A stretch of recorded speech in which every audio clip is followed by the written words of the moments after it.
Terry? Oh, wow, yes. I don't even have to say what I'm talking about. Obviously, you're aware. And so it was. And so it was. NFL 2007-2008 Super Bowl in the books. And as far as I'm concerned, the best year ever. I mean, as far as I'm concerned, best Super Bowl I've ever seen in my life. Great. My gosh. Yes. Even when it was 7-3, for most of the game, it was still really an exciting game like you've never seen Super Bowl-wise, Terry. Very true, very true. And there's that stigma of the Super Bowl is always a blowout, and it really hasn't been over the past decade. You had the Rams and the Titans back in 2000, if you remember, Terry, the final play of the game being a tackle inches away from the goal line. Yeah, you know what I'm talking about. Right? And yet this was the best Super Bowl I've ever seen in my life. Incredible. It was. And I grew up hating the Giants, Terry, and I still kind of do. And yet you couldn't help but root for them, just trying to knock off a team that seemed unbeatable. I know. And they had so much grit and determination. They did. And Eli, in the shadow of his brother all his life, has finally emerged. Woo, go Eli! I'll suck again next year. Anyway. Oh, wow. Sorry for the middle brother. Isn't there a middle brother? Is there a middle brother? There's an oldest brother. Cooper is the oldest. Whoever it is. I feel sorry for him. What a poor bastard. Apparently, that's why. They talk about Super Bowl rings at Thanksgiving. Let me see yours. Okay, let me see yours. Well, that's awesome. Yeah. Cooper's just sitting there feeling bad about himself. I'm assistant manager at the Goodyear. No, but that's why Peyton wears his number is for his older brother Cooper, because Cooper can no longer play football. Oh, yeah, whatever. He can never play him when he played Terry. But his 401k is going up. So anyway, yes, at the factory. He got promoted last week. They carried him out on the shoulders of the factory workers the other day because he... Cooper! He assembled the smoothie bottle in record time. Whoa. Anyway, but back to Eli. Yeah. What New England fans already complaining this morning that he was in the grasp on that unbelievable catch. Are they really? Down the middle of the field, yeah. And he kind of looked like he might have been, but... Make the tackle. Hang on to him, would you please? I like when they just let him play, you know. Yeah, exactly. Don't blow the whistle. I don't like when the refs get involved. Yeah. When the money's on the line, the biggest game of the year. I mean, even someone like Vinnie the Pooh had to be just going crazy during a game like that, and he doesn't even understand sports. I was going crazy. He was in a movie. He was right. Did you watch the game? I did watch the game. Did you care? Yes, I care. Were you excited? I was. When old boy caught the off his helmet. Well, off his helmet. I mean, that was unbelievable. When that happened, doesn't it make you start believing in fate? Yes. When that happened, was there any doubt in your mind, okay, the Giants now have to go on to win this game? Because how does something like that happen? I know. And the improbability of that, Terry, do you then start thinking, okay, the Giants just have to win this game now? That's exactly what I was thinking when that happened. When he caught that ball in his friggin' helmet. Right. After Eli was spinning like a top, and then all of a sudden regains his balance, doesn't get tackled, and is able to throw a pass way downfield, and he catches it on his frickin' head? Yep. I'm thinking, how do they lose now? They can't lose. There's got to be something about what just happened here, that the Giants are destined to win. Yeah. And when the Giants do, in fact, go on to beat the unbeatable, and Vinnie the Pooh enjoyed every second. I did. And he doesn't understand sports. Is that not true?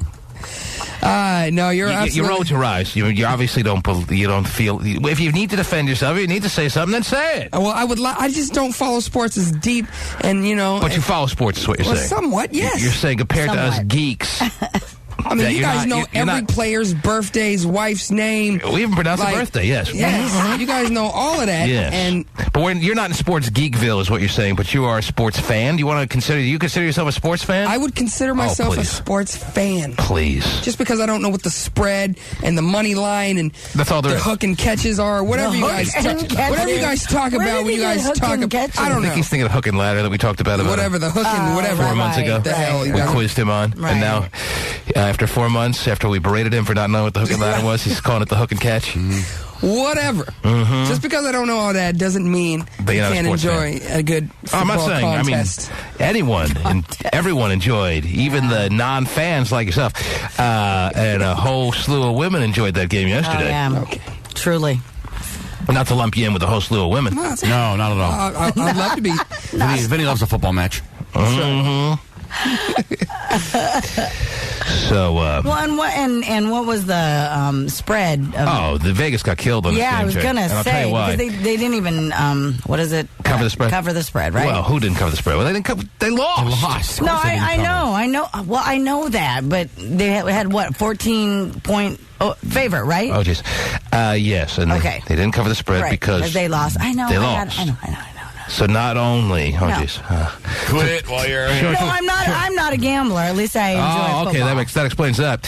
Sure took the spotlight off Vinnie the Pooh. I'll tell you that. Right, no kidding. Yeah. You missed You're welcome. Thanks, Terry, for that. Yeah, thank you, Terry. Finally, they found common ground. Saved by the ignorance once again, my friend. Oh, jeez. Well, yes, not only did Vegas lose on the spread because everyone was taking the Giants. When the line moves from 14 to 12, that obviously means a lot of money came in on the Giants, but then they lose all that money line money. They took a bath. Wow. But Vegas can stand it. They'll be just fine. About 3.5 to 1 on the money line. Good value. The lower the heat and the Bellagio by 1 degree for one day, everything will be fine. Oh, we got it all back, Bob. We're even. Yes. All I need is one Pie Gal player to have a rough afternoon, and they're back in business. I'm sure they will all be fine. Gosh. Wonton Sue loses a little money at the Pie Gal table there today, and everything's back on schedule.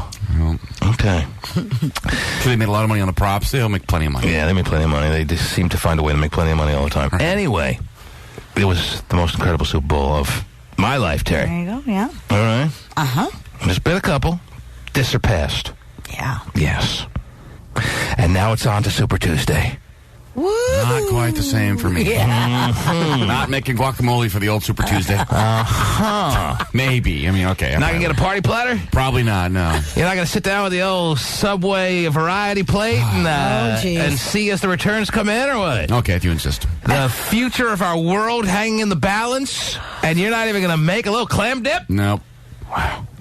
I'm kind of out this year. I mean, this country voted for Bush twice. They're a formidable foe, the rednecks. Okay, but that's in the past now. It's time to rearview mirror that. It's Barack against Hillary. It's totally up for grabs, and you ain't going to even sit back in a recliner Whoever and wins watch the how this thing Democratic turns out. nomination has no shot. What? Whoever wins the Democratic nomination has no shot. Oh, my gosh. He's so the rednecks, they run this country. Don't you realize how anti-Republican the world is right now? Even the Republicans are leaning towards Democratic But you think after Michael Moore makes a movie berating George Bush, he still wins? It doesn't matter. It's a long time to talk about this. Yeah. All right? Good luck, people. In the meantime, as we began the show by saying, the season is in the books. Tom Brady left with a kind of deer in the headlights look the whole game, you know? He just looked like, I don't know, something's not right. You start dating Giselle, and you start banging the bottom out of that, Terry, and you lose your focus. She's sitting there all up in the luxury suite sipping Chardonnay. Yep. Look pretty freaking hot, though, I'll tell you that. There you go. Man, maybe that's a great trade-off. Mm-hmm. You lose the Super Bowl, you're -1 championship ring, you still got 3 others, and you go home to her. To knock the stuffing out of her, take your frustrations out on that. Yeah! A trade-off! Still pretty hot in that luxury suite, huh? Sure. Almost as hot as Peyton Manning? Yeah. Yes. Could she have looked any hotter, Terry? I'm not even the hugest Giselle fan, but could she have looked any hotter in that luxury suite or what? I don't know, sure. Then they pan to Pamela Anderson. Oh, yeah. Did you see her tussle her hair? What might have been? He was in the grass!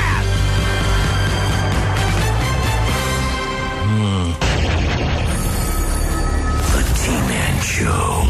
Super Bowl 42 will go down as one of the best ever played. We're going to pick it up with under a minute to go, and the New England Patriots are looking for perfection. One of the best ever played. It's almost an understatement. Yeah. What game was better? Tell me the game that was better. Tell me the Super Bowl that was better. I don't know. I haven't seen them all, Terry. Right. The first one I remember was, who knows? I don't even remember when it started, but I told you, it was the Titans and the Rams that, to me, was the best up till now. Mm-hmm. Okay. That was a pretty exciting game back in 2000. When was it? 2000.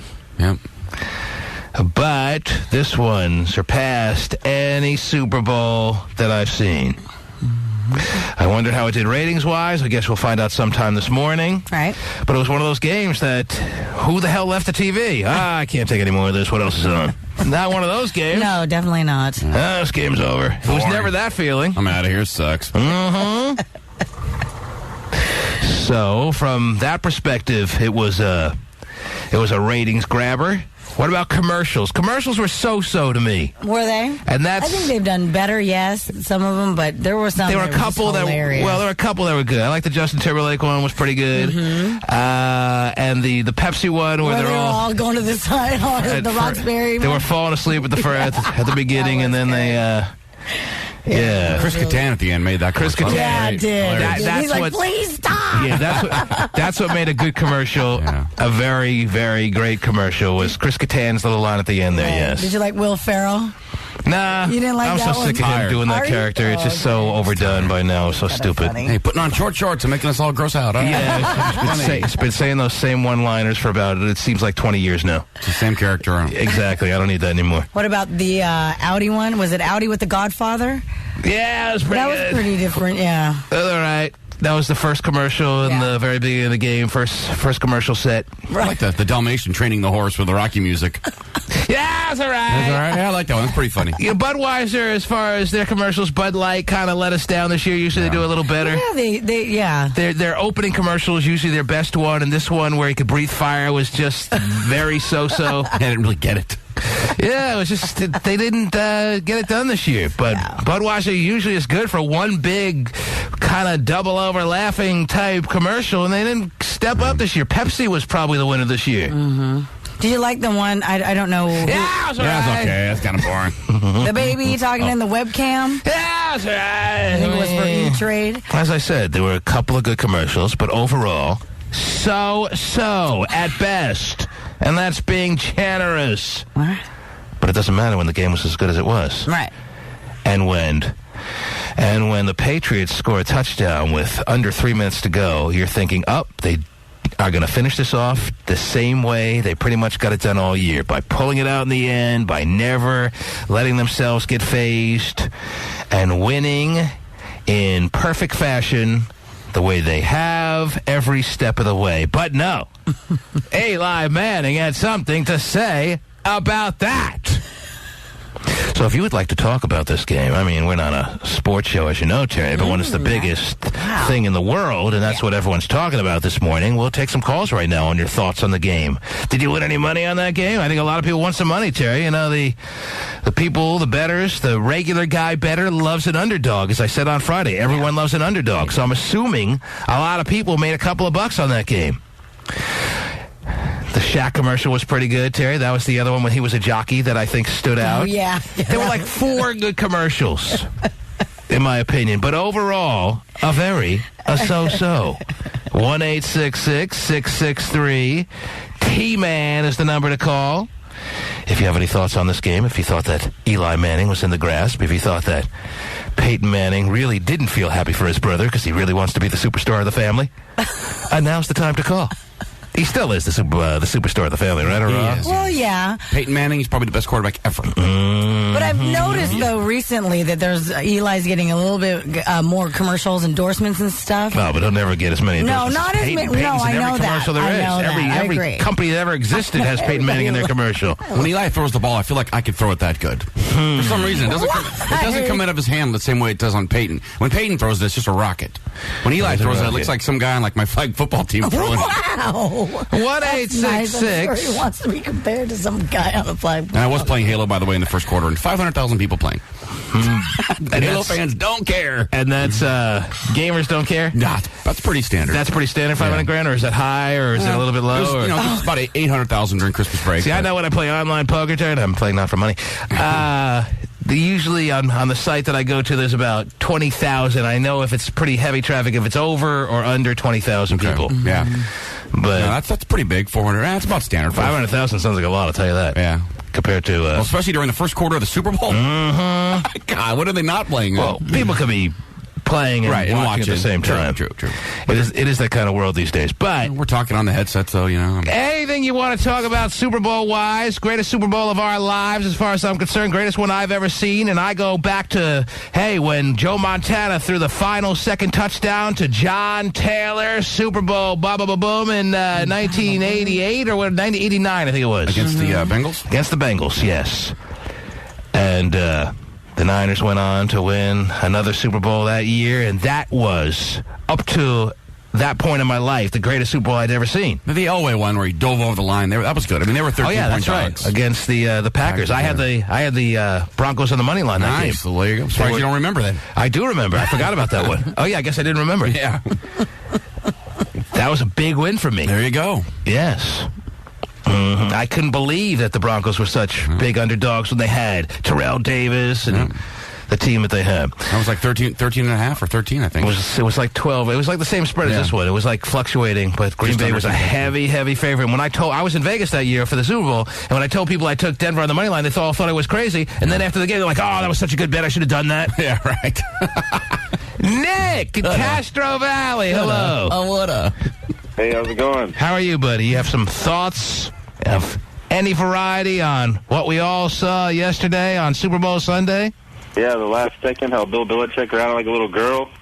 Yeah, Bill Belichick can be a little bitch at times, can he? He ran off the field. You know, and the referee, who, by the way, is the best referee there is. Carey? I wish the Seahawks would have had him. There wouldn't have been all the kind of controversy there was 2 years ago against the Steelers. When I saw him, whatever his name is. Something Carey is his last name. Mike Carey, whatever his name is. Mike Carey, I believe, yes. He just keeps awesome. control of the game. He does, you're right. And I'm thinking, of course, they get a good referee. I know, but who do we get? I don't even think he referees games anymore, the one that was in the Super Bowl 2 years ago. But anyway, Bill Belichick tries to run off the field or go shake, Coughlin's hand real quick. Mike Carey tells him, hey, there's still one more play to play. He's like, who gives a crap? You could almost, you weren't even able to read Belichick's lips. But you could sense that that's exactly what he said to Mike Carey. Yeah. Like he said, who gives a crap? Game's over. He's such a surly, just grumpy, not even old man. Oh, wow. Did Nick hang up? I think so. Did he think we were neglecting him? He is like an old man, though. Even though he's a grumpy old man. That's a good way to put it. Just a grumpy old guy. Yeah. Nick, you still there? Yeah, I'm still here. Okay. Well. No, you're totally on target with that. Bill Belichick just looked like a sore loser for all his accomplishments. He could have handled this one with a little more grace. Yeah, because if he goes 18-0, he can at least stick around for one loss. Yeah, for one loss. This was such a bitter pill. This is such a bitter pill for not only him, but all New England Patriot fans and everyone in Boston. And you know what? They have it coming. Yes, indeed. A little too much success, a little too much Red Sox fanfare after they had gone too many years of being the lovable losers to the now winning 2 World Series in the past 4 years. They're getting a little too hyped up over that, and the Patriots had won so many times that this one hit them in the gut. It stings. This one really hurts Patriot fans. The way Belichick walked and kind of ran off the field with the sourpuss face is the way all Patriot fans and everyone in New England is feeling right now, and I really feel good about that. They all wish they had a field they could run off of and a room they could go hide in. Exactly right. What he was doing said it all for all New England fans. They were overconfident. They were over-cocky. They got hit in the gut. It's stinging bad. It stings really bad for them, and it was unable to be hidden by Belichick and all Patriot fans, and that feels good. It's a way to abandon your players while they're still out there, too. That's nice. That is Jesus. They had to run one more play. Good way to lead by example. Running off the field like a quitter when, even though the game was decided, you still got to show some grace in defeat. Yes. Not him. The same guy that videotaped the sideline, so we know what you get with him. Oh, jeez. A great first thought there, Nick. Good call.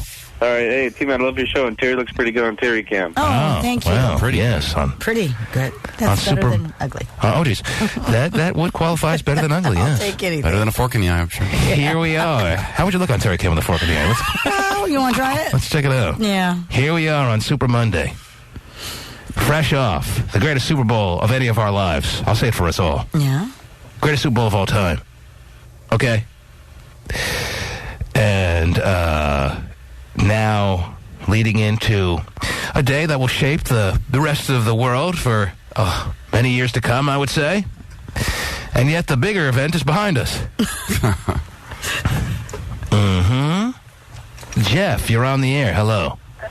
Hello, T-Man? Yes, Jeff. What's up, T-Man? How are you, sir? Pretty good. What's up, Terry? Not much. What's up? Nah, how you doing? Good. Oh, that's good. Hey, T-Man, I was wondering if you can tell that Vegas story.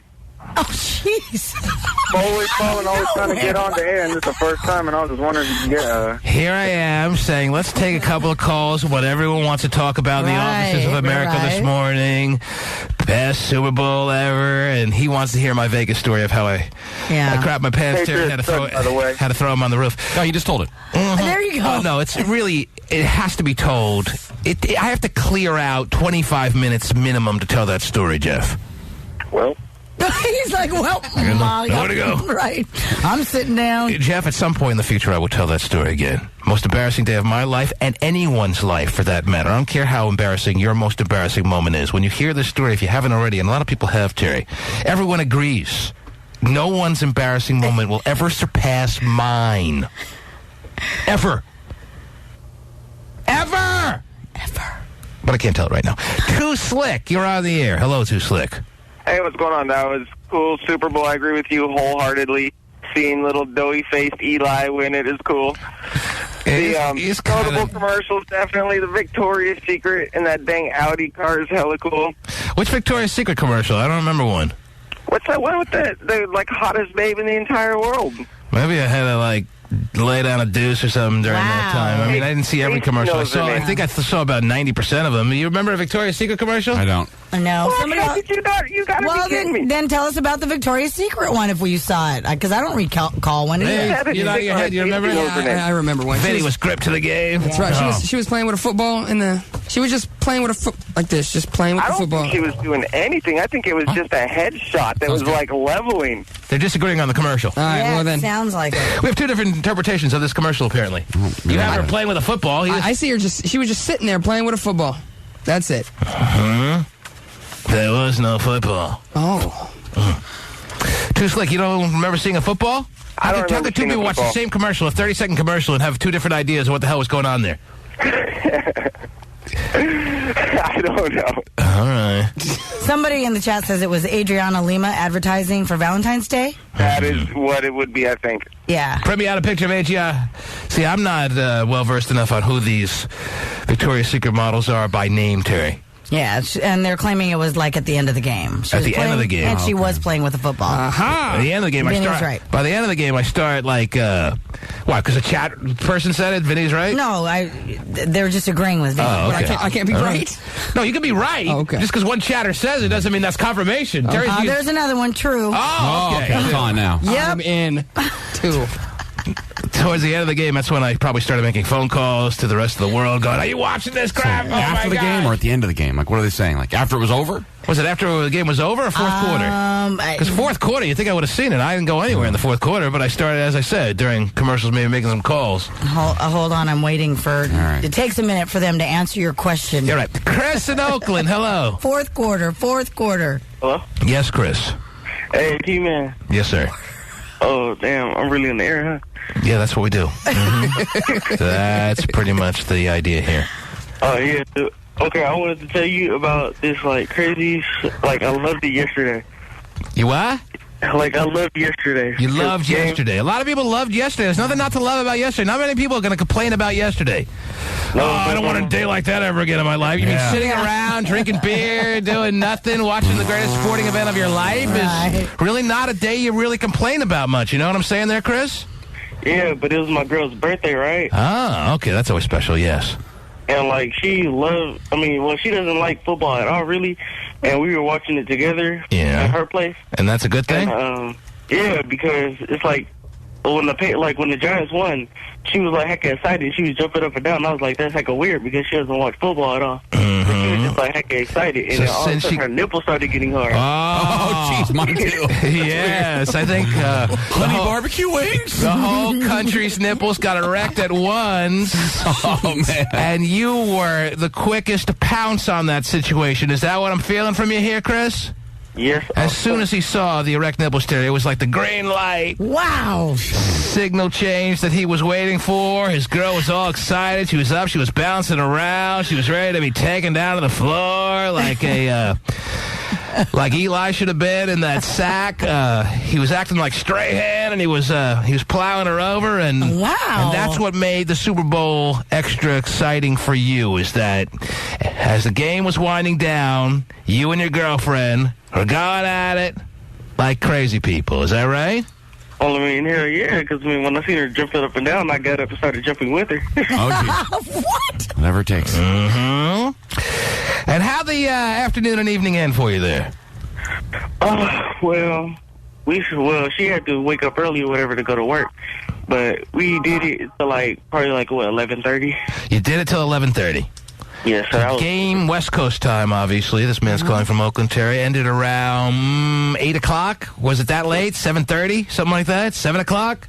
Yeah, something like that. And they did it for 4 hours straight. Wow. She was so excited over her first football game that she's ever been into in her life that she was ready to pour out the sex, Terry, for 4 straight hours to her boyfriend, Chris. Take it, Chris. Yes, Mm-hmm. Chris was there lapping up every last second, minute, and hour of it. Is that what you're telling us, Chris?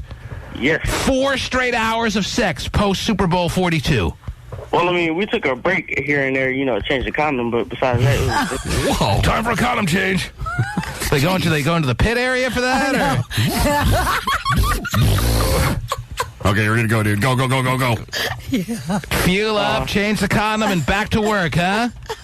Yeah, I mean, I got finished, but then, I had to take care of her. So How many condom change do you have to do in 4 hours, Chris?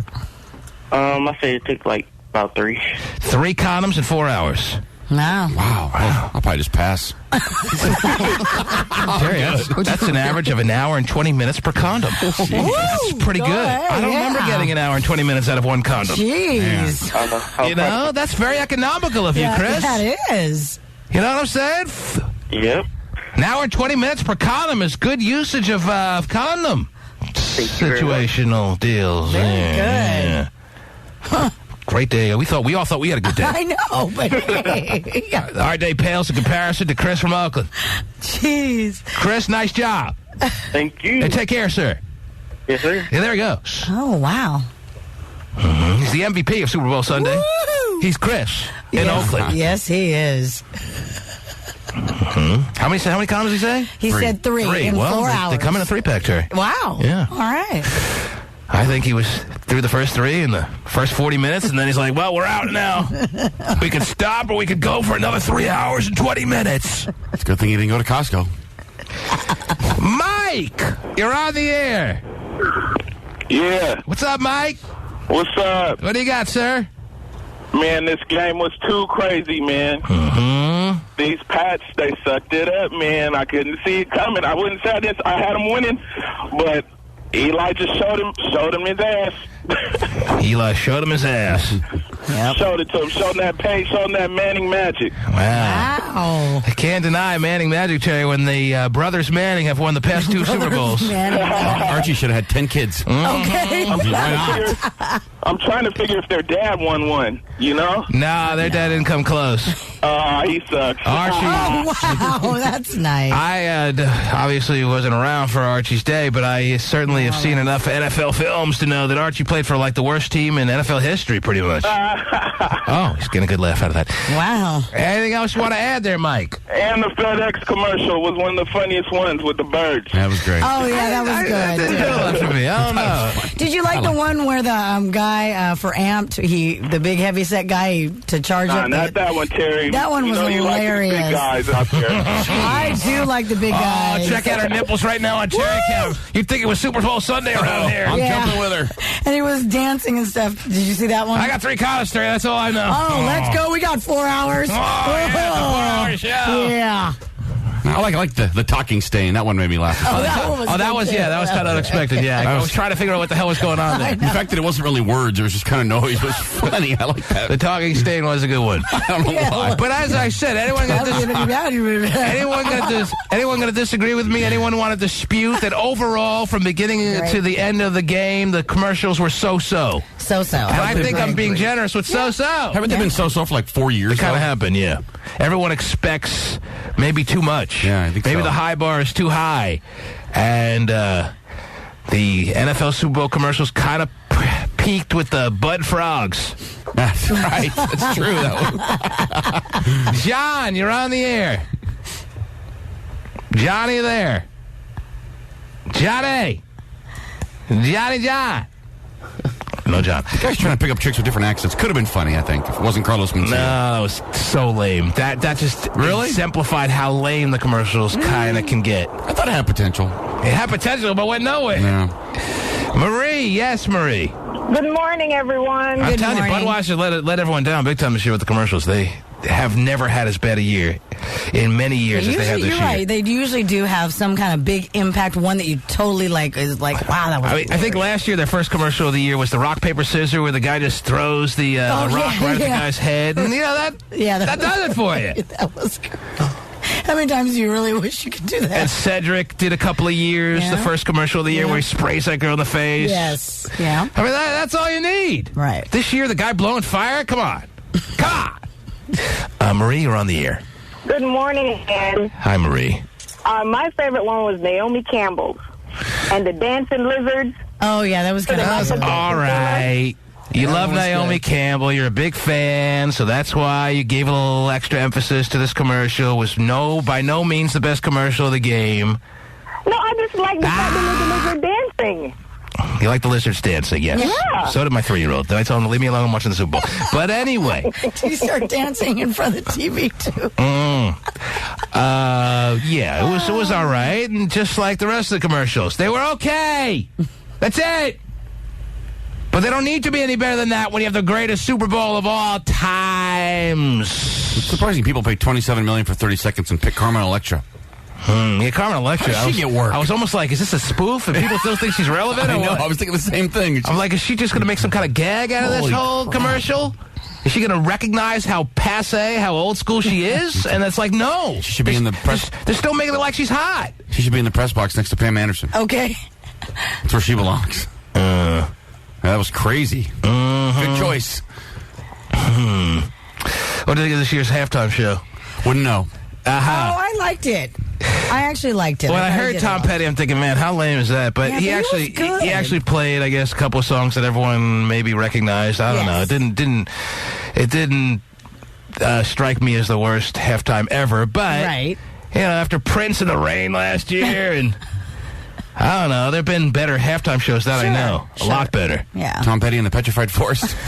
He just looked really weird. With all the hair. 60, but you can't look that old. Everything. No, he's looked that way for a while. He's pretty weathered. He's lived a tough life.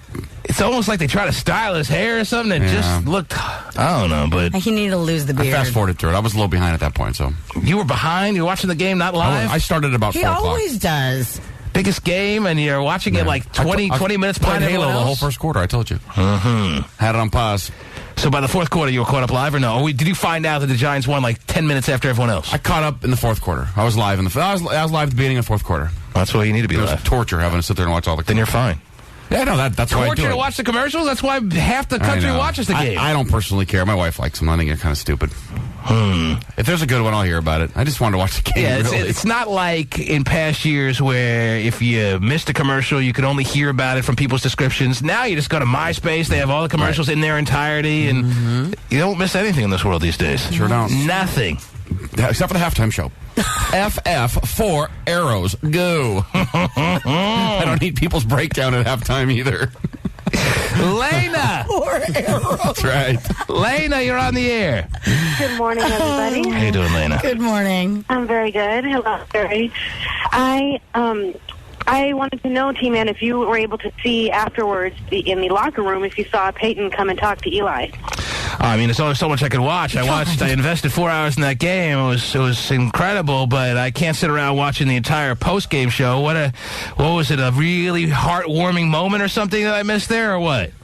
It was a nice little moment. They came and talked football for a second. I don't think anybody understood what they were saying to each other, but it was a nice little touching moment. They had, like, the microphones eavesdropping on their conversation, basically, and you could hear what the brothers were saying to each other, or what? Yeah, he wanted to get in there. Exciting. He asked if they rushed 7 for him. He what? He asked if they rushed 7 when he threw that last pass there. He was up there in the press box. He couldn't figure it out? Count. He had the best view. Peyton probably knows. Oh, did Eli ask Peyton or Peyton asked Eli? Peyton asked Eli. Peyton asked Eli. Peyton had a better view. It was a very touching moment. But I just want to say it was touching, yes. The best Super Bowl game I have ever seen. I agree with you. The Titans and the Rams was what I thought previously was the best one coming up to the goal line there. Yeah. And I had the Titans on the money line in that game. By the way, not only did I have the Titans on the money line in that game, Terry, so that was a disappointing loss for me, but that's when I was a big bettor. But, and now I can't do that anymore. But, okay, I got to do. Yeah, but, I had the Titans to win for the beginning of the season to win the Super Bowl that year at 100-1. I remember that. 100-1. Wow. And all they had to do was cross that line. Who was the receiver? Kevin Dyson or something? Yeah, Kevin Dyson, yeah. I still remember it like it was yesterday. You going to punch him in the bunt when you see him? Oh, I already have a couple times. Thank you, sir. Could I have another? This was great because the Patriots were like a villain, though. You know, people hated them. It was great to see them lose. There were so many more Giant fans there, too, by the way. That was great. I was surprised by the turnout. When the Giants scored, it was so much louder than when the Patriots scored. The Patriots fans are almost like immune to their being able to just get the job done. They sit on their hands and, we're going to win. Well, maybe they didn't even show up. They were just so sure their team was going to win. It was just a formality, blah, blah, blah. Mm-hmm. And they got punched in the freaking bunt. That's the headline. And that was your Super Bowl a Sunday. The T-Man Show. Eli Manning, the eventual MVP, somehow escapes, and with newsrooms and people all over the world going nuts, he hits David Tari. And how Tari came up with this ball, you talk about desire, Super Bowl determination, and it sets the stage for this. He caught the ball in his freaking helmet. I'd say that's pretty as close to a team of destiny as it gets, Terry, as I was saying earlier. That was a pretty incredible play when all the Patriots really needed to do was to knock the ball down, keep Eli in the grasp, somehow not allow that pass to be completed. And we're just talking about the team that finished their season with complete perfection, 19 wins and no losses. But no! Tyree catches it on his head. Yeah, that was crazy. And then the winning touchdown. Eli Manning to the end zone, to Plaxico Burress, a touchdown. Yeah, Plaxico Burress. That's another part of the aspect of the Super Bowl that I love, Terry. You have these non-sports fans gathering around the TV, watching the game, and you get, women, Terry, watching sports. I think you're familiar with women, right? Yeah. They have these little questions and these little comments about sports that you don't really hear when you're watching with your buddies who watch sports all the time. And like when Plaxico Burress made that catch, my wife goes, "His name is Plaxico?" Yeah, my wife said the exact same thing. She's like, "That sounds like a dental rinse." Plaxico. I'm like, actually, that's a pretty funny line, but I don't really need to hear it right now when the biggest game in the world is happening. Thank you so much. Well, I said the exact same thing. Sounds like a business. Plaxico. Plax & Co. Mm-hmm. That's great. Yes. It is a pretty brutal name. But that's what happens when the Super Bowl is on and you get all the people that never watch sports gather around the TV. I'm sure Terry had a couple of lines that she said out of her mouth that annoyed her husband and even her son, but they probably kept their mouths shut. Unlike me, who has no ability to keep their mouth shut. I have no ability to keep my mouth shut, Terry. So even though it was a good line, sounds like a dental rinse. That's a good line. Yeah. Got a nice little chuckle? I don't need to hear that right now when I'm watching the greatest game of all time. Thank you so much. We have 32 TVs in this house. Go find another. Well, why didn't you guys go somewhere else? Maybe they wanted to... Why do they have to leave? Well, it is Super Bowl Sunday, though. Yeah? I guess she has this feeling of wanting to be around me or something. Oh, wow. Like I'm so warm and cuddly. Yes. Well, I'm sure there are other things to talk about this morning, Terry. I got pictures of... Who is this? This is the Victoria's Secret model? Adriana Lima. Is there a sex video? Is there a sex tape out of her or what? I think I found one. I think I'm hearing something about that. Wow. Adriana Lima. She was in one of the commercials yesterday or what? Which one? The one at the end where Vinnie and the dude was fighting over whether they were... The one in the fourth quarter of the Victoria's Secret for Valentine's Day. The one with the football? Yeah. Oh, jeez. Okay. He wants to make sure. He wants to make sure it's verified that he was absolutely correct in his assessment of the commercial. What an astute commercial watcher he is, and he wants credit for it. When it comes to football games, he knows the commercials. Of course, you can. So a lot of women all across the country and around the world, and Vinnie the Pooh made silly little comments. Are you kidding me? Silly little comments, because when it comes down to it, they know nothing about sports, but they want to be in the place to be come Super Bowl Sunday. I knew the dude's name wasn't a company. I knew that. Well, I think everyone who said it knew it wasn't.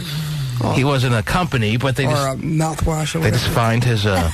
I just find his name rather interesting, that a mom out there could name her son Plaxico. I like unique names, original names. Sure. Maybe not as unique and original as Plaxico. But you've heard it now so much for 7 years. But I've heard it now so much, that's just who he is. Exactly. Doesn't phase you anymore. If he wasn't a football player, it's a good thing he's a football player, is walking up to a guy and him introducing himself as Plaxico. What's your name again? Look at Pasty turning his computer screen onto me, and so I could see Adriana Lima. Is that her name? Oh, that's the commercial. Yes.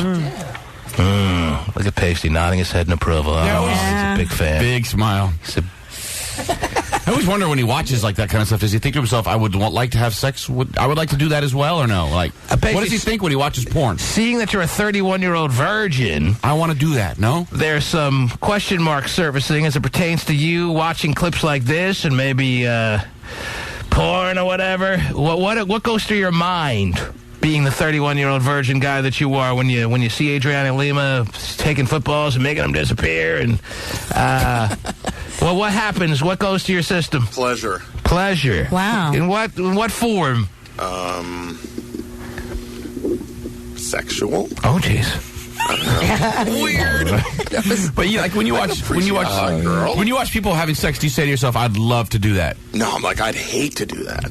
That's terrible looking. Of course. Okay, but you don't know exactly what that would be like because you have no frame of reference, right? But you don't. So how could you say I'd love to do that when you've never done that? Well, maybe the fantasy's even better since I've never even done it. It's not that you've never done it; it's that you don't try to make that happen. Wow. You have no interest. What does that have to do with me watching porn? Well, I'm wondering, since you like porn, why don't you say, well, I'd like to make that happen? You do like porn? I don't think he's ever confirmed for us whether he likes porn or not. Do you like porn? You love porn? I enjoy a good video, yeah. Video. Do you need porn? Would you say you need porn? I wouldn't say I need porn. Would you say you watch some type of pornography at least once a week? Come on. Yeah, once a week. Who are you kidding? Yeah. Would you say you watch... I mean, just going on the internet... And I can't see how... I thought the question would be answered in like a fraction of a second would be yes. But you got to think about it. Mm-hmm. You got to think about it. Man. He's trying to front a little bit. I can't get through a 12-hour period. By accident, you watch it. Yeah, by accident. I mean... Would you say once every 3 days? These questions get tougher as we go along, obviously, yes. I'll be honest with you. I kind of go through stages, so sometimes no. What stage in right now, would you say? Gay. Ow! All right, well, I'm glad we can get that straight, I guess. I don't know. Every time I feel like I've gotten questions answered by Pasty, I leave more confused than when I came in, Terry. That's a good point. Scott in Tacoma, you're on the air. Hello. Hey. Yes, Scott, what's up? How are you? Everyone wants to talk about the Super Bowl this morning, Terry, and why not? It's what everyone's talking around the water coolers as they make their way into the offices of America and around the world, for that matter. Yes, Scott, what's your thoughts? Man, David Tari made an amazing catch. And for Manny, in offense and defense, they played a hell of a game, but the catch won the game. All right, so what's your point? He should have got MVP, my opinion. David Tari should have gotten MVP and he got slighted? Absolutely. Well, I mean, yeah, he actually had a touchdown catch, too, I think. He did, yes. In a key spot, obviously. Every spot was key in that game. And he made the play that if that catch is not made, the Giants obviously don't pull off the huge upset, and it doesn't go down in history as the game that it was, Terry. Yes. And to me, as I've said now numerous times, the greatest game of all time. Mm-hmm. Considering how much was at stake, obviously, and combined with this fantastic finish that it was. So all that can rest on the shoulders thanks to David Tyree. Right. But there was the other end of that great play that David Tyree made, and that was Eli Manning escaping the grasp of whatever Patriot defender had a hold of him, and now has to think, man, I had him in my clutches, and he got away. So, I mean, David Tyree was one part of that, and he was the bigger part of it, but Eli Manning was as well. It was tough to really pick an MVP, so why not go with the all-great American white boy, huh? Got a free Escalade out of it, too. See the free Escalade he got at the end? I'm sure that's what the media was thinking. But, hey, you really can't identify a true, no-doubt MVP. Mm-hmm. So, give it to Eli. And that's what they did, and no one can really complain except Scott in Tacoma, who's already complaining that they made the wrong pick and that Escalade belongs to David Tyree. But the world doesn't, even though we were all saying his name this morning, that's the first time 99% of the world has ever known of David Tyree, and more people knew of Eli Manning, so he's got a little more marquee name recognition, so I'm sure that all factors in when picking an MVP. Yep. Mm-hmm. Well, nobody knows David. That's why he probably didn't get it. There's a lot of things like that you could say. Like, I could say, I saw Alicia Keys' performance. Mm-hmm. She had her thing before the game, Terry. I don't know if most people were watching the pregame show. I watched pregame all day long. It was, well, you get 4 hours of pregame show action. You need Ryan Seacrest on the red carpet, by the way. That was the worst thing that Terry, they could have done. If there's an event, Ryan Seacrest is invited. I was like, if there's a hosting duty, look up in the sky. It's Ryan Seacrest to the rescue. Duty. He really is the equivalent of a hosting duty. But anyone who saw Alicia Keys' performance, it was outstanding. Yes. And there's no reason as to why she shouldn't have been the halftime show as opposed to 60-year-old Tom Petty, except for the fact that probably more the hardcore NFL fan, which is like a 45-year-old man, Terry. Mm-hmm. These 45-year-old men obviously relate to Tom Petty more than they do Alicia Keys. But as far as who's relevant today, obviously Alicia Keys blows away Tom Petty. Yes. And yet Tom Petty's doing halftime, and Alicia Keys is kind of, as great as she was, lost in the shuffle of who actually saw her. I don't think many people did. She was outstanding, and her ass has gotten so thick, Terry. Yeah. My gosh, she looked good. She looked good. It really. Did you see her? It grew. Her you ass saw it. grew. I seen it. Was that like a flawless performance by her? It was a really good performance. Yeah. From sitting on that piano bench too much. I just kept looking at her ass. Yeah. And the NFL wants to make sure that no one's offended by anything anymore after the whole Janet Jackson thing. Right. Blah blah blah. That was the Super Bowl I was at, Terry. Right. So I didn't know until I got home actually what happened there. But it's not like Alicia Keys offends anyone. No. She's about as not offensive as they get in today's popular world. So why couldn't she have been the halftime show? No, they always go Geezerville now. That's the new one. Paul McCartney, Rolling Stones, Tom Petty, Prince. So you're saying even Prince is Geezerville? Yeah, what is he, 45? I mean, he's getting up there. Wouldn't say he's relevant now. Kyra. Is it Kyra and Gilroy? Where are you? What's your name? Kyra. Tyra with a T? With a K. With a K. Kyra. Okay, yes, Kyra.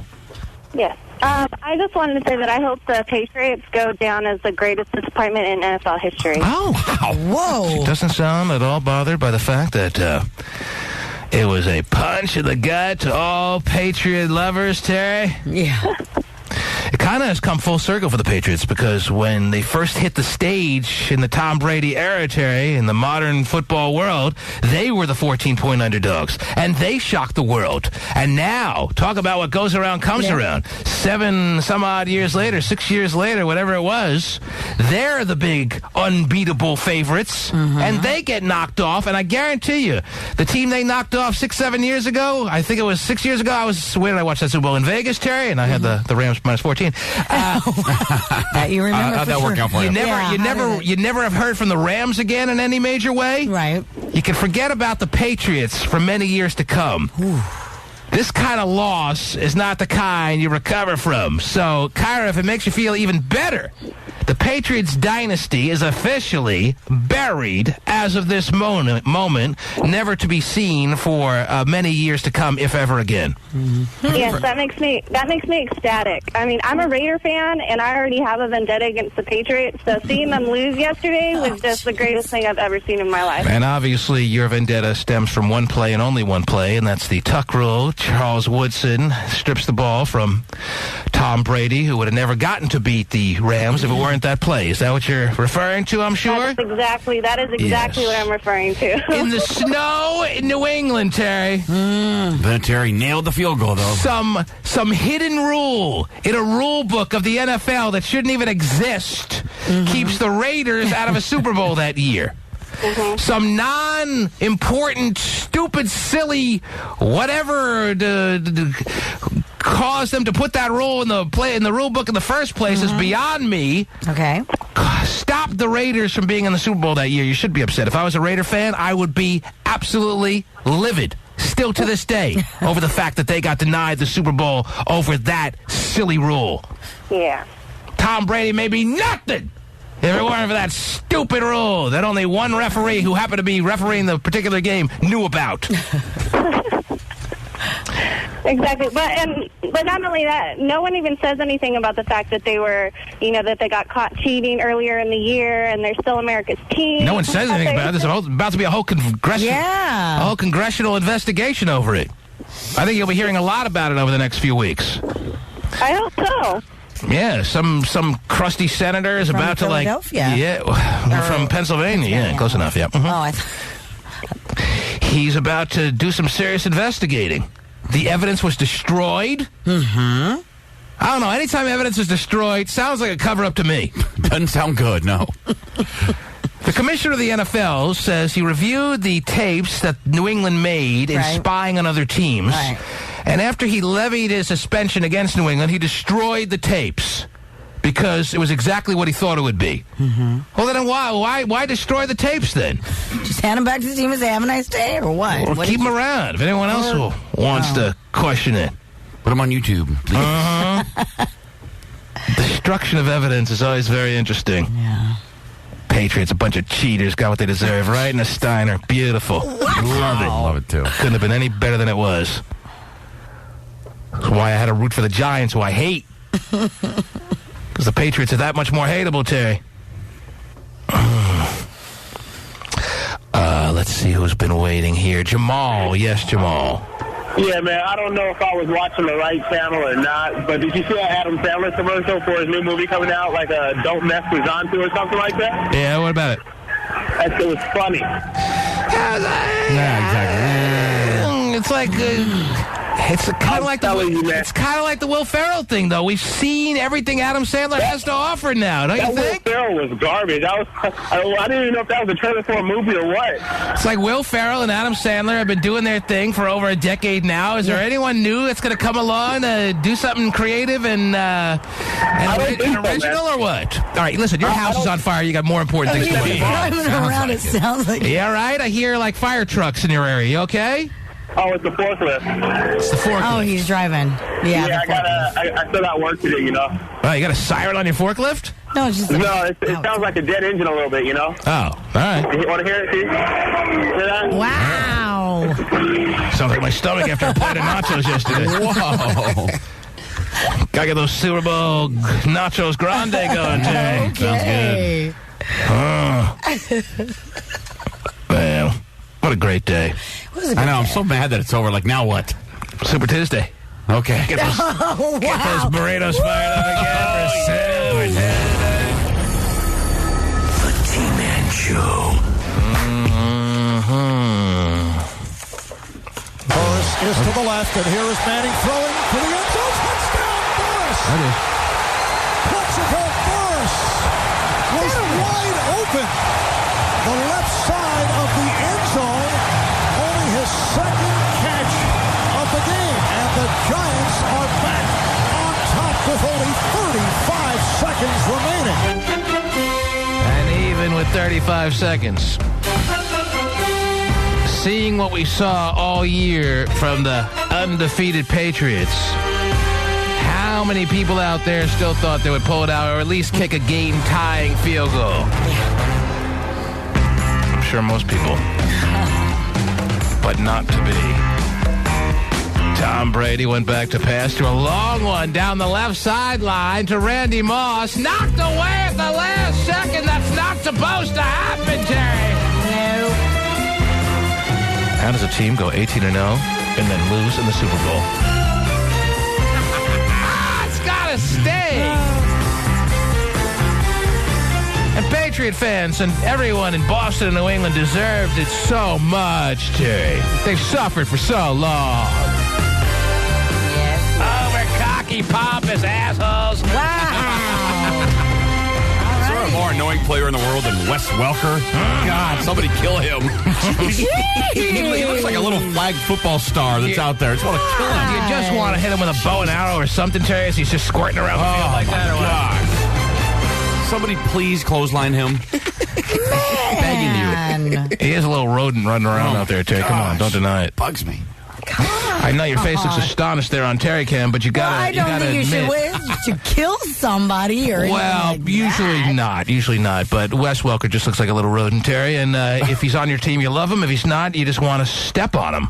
You just want to step on him like the little grape that he is. Well, he's a little weaselly grape running around out there that no one can catch. Right, and so that's why he's... It's like, who told you you're any good? Well, obviously. He is very good, obviously, Yeah. Terry, but he's not supposed to be, so that's what's annoying. All right. Hate it. Yeah.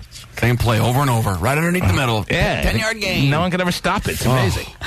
I'm telling you exactly the way it is, Terry. If he's on your team, you couldn't love him anymore. I know. Sure. But I swear, he's just running around like out of control. You just want to sling him with an arrow right in the neck. Whoa. Strahan to just clothesline him, put him out of the game for a couple plays. Little guys aren't supposed to dominate the NFL. Are we going overboard a little bit like this? Just a tad. Oh. You think?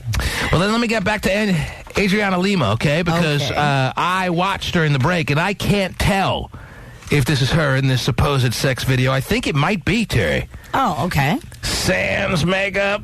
Right. When no supermodel looks as good as she would look on the runway or in the catalogs of Victoria's Secret, but this particular model probably looks a shade below what the typical supermodel would look like without makeup. She definitely has a bit of a drop-off, but she still looks pretty good. Okay. I'm sure most women would think, oh, wow, I wish I looked that good without makeup, right? Yeah, I mean, she looks great without makeup. You know, women will never really support other women, which is why I doubt that there'll ever be a female president, because women won't allow it. Right. But when it comes to things like that, women are very supportive. Oh, no, she looks great. Because really they're thinking about themselves and how they look without makeup. So I think we should put this video, the supposed sex tape that exists, a Victoria's Secret supermodel that made her presence felt during the Super Bowl yesterday and the Victoria's Secret commercial in the fourth quarter. I think we should take this potential Adriana Lima, what's it? Adriana Lima. Yeah, sex tape. I can't remember if her name. Adriana, yeah. Yeah. A sex tape and throw it up on the TManShow.com and let the listeners decide if it's her or not. Take a little vote. Yeah. Well, I don't think we have to take a little vote. Oh, yeah, it's her. But, is that how it go? I think people should see it. Okay. Banks, you put it up with a little disclaimer that it's very graphic. That's really the reason I want to put it up, Jerry. All right. It's very graphic. It ends with a serious money shot, if you will, Jerry. I know you're very familiar with the money shots of the world.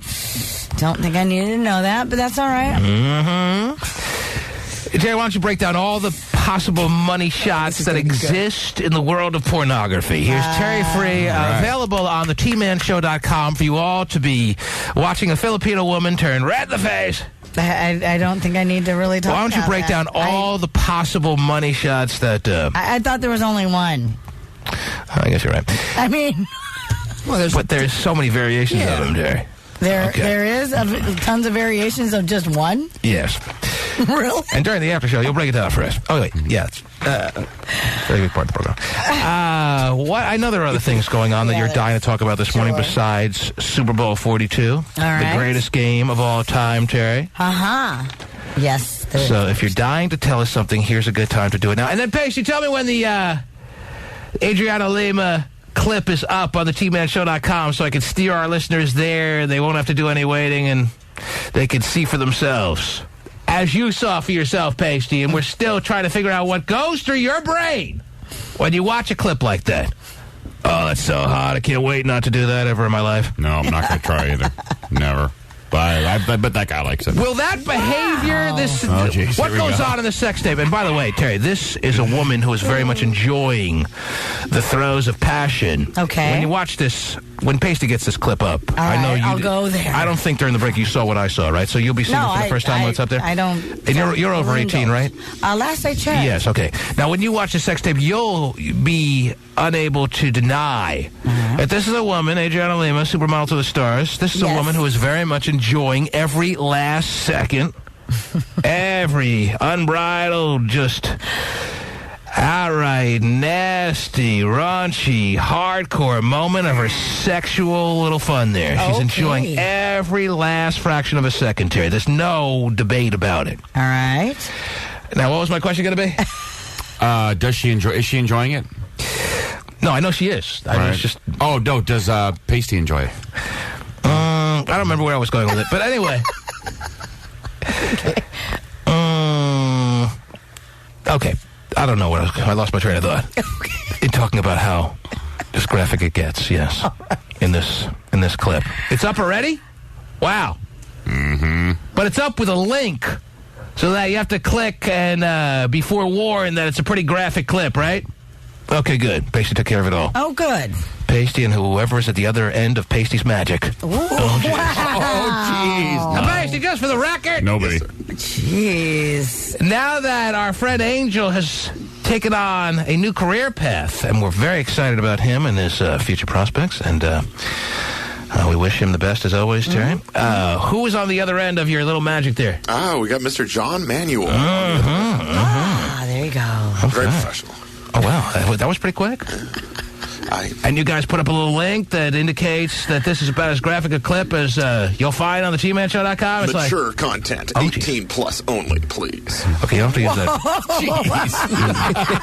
I really didn't need you to use that very cheesy a voice that you chose to use there, but that, I guess, works fine. Oh, my God. That's good. Yes. All right. Okay. Maybe that's just his voice. Yeah, maybe it is. I tell you, you'll notice. Yes. You won't be able to help but notice.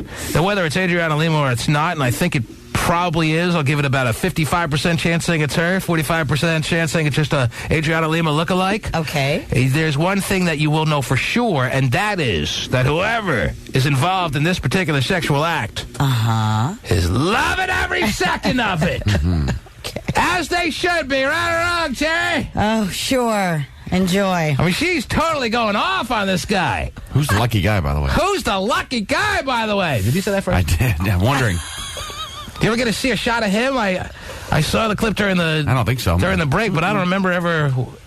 Maybe I just wouldn't notice if he ever appeared, his face or anything like that. Well, probably not, because you're. It's all her, Terry. Right. It's all her. I'm sure it is. Now, are you 18 or over? Last I checked. Okay. Yes. We already established that. We did. So are you going to check this clip out? Do I really should we have to watch? check Should it? people go? I don't know if now, I what like should to people do check first? Should they go to the tmanshow.com to watch Terry Cam to see you watching this clip and see your reaction? Whether maybe they won't be I'm one. Maybe getting nervous. Maybe Terry's expressionless when she watches a clip like this. I get nervous. But this is is Adriana Lima about as high profile a Victoria's Secret model as there is right now? I would say yes. I think so. She's probably one of your top 3 that are pretty out there. All right. So yeah. Now, if this kind of gets around and it's pretty much undeniable, and Adriana Lima can't even deny that it's her, does she lose her job status with Victoria's Secret, or they're perfectly okay with this? Well, I don't think they're going to be really okay with it. I think she. You haven't seen the clip yet, Terry. Well, wait till you see the clip. Wait to see the muddy shot.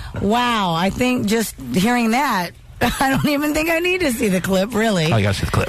So, I don't think that's necessarily. Give me a news story or two first. And then we'll build the suspense for you watching this very important educational clip, yes. Okay, another star has gone to rehab. Eva Mendes checked herself in. She committed herself for substance abuse. Eva Mendes. Yes. We just talked about her the other day when I called her cheap J-Lo knockoff. Yeah. Mm-hmm. She's not really a J-Lo knockoff. She's like a combination of some top-flight actresses slash models combined. Like Eva Longoria light? Yeah, she's... Eva Longoria light. But a knockoff thing? Yes, the cheap knockoff. She's the... And it's not, even just those two is not enough. There should be a third that we got to find somewhere out there that you combine those three, and that's who Eva Mendes is the cheap knockoff of. Right. So I'm cool with obviously Jennifer Lopez, because I said it, and Eva Longoria. But I need a third. That she's the combination of those three as far as the knockoff. Penelope Cruz? No, not really.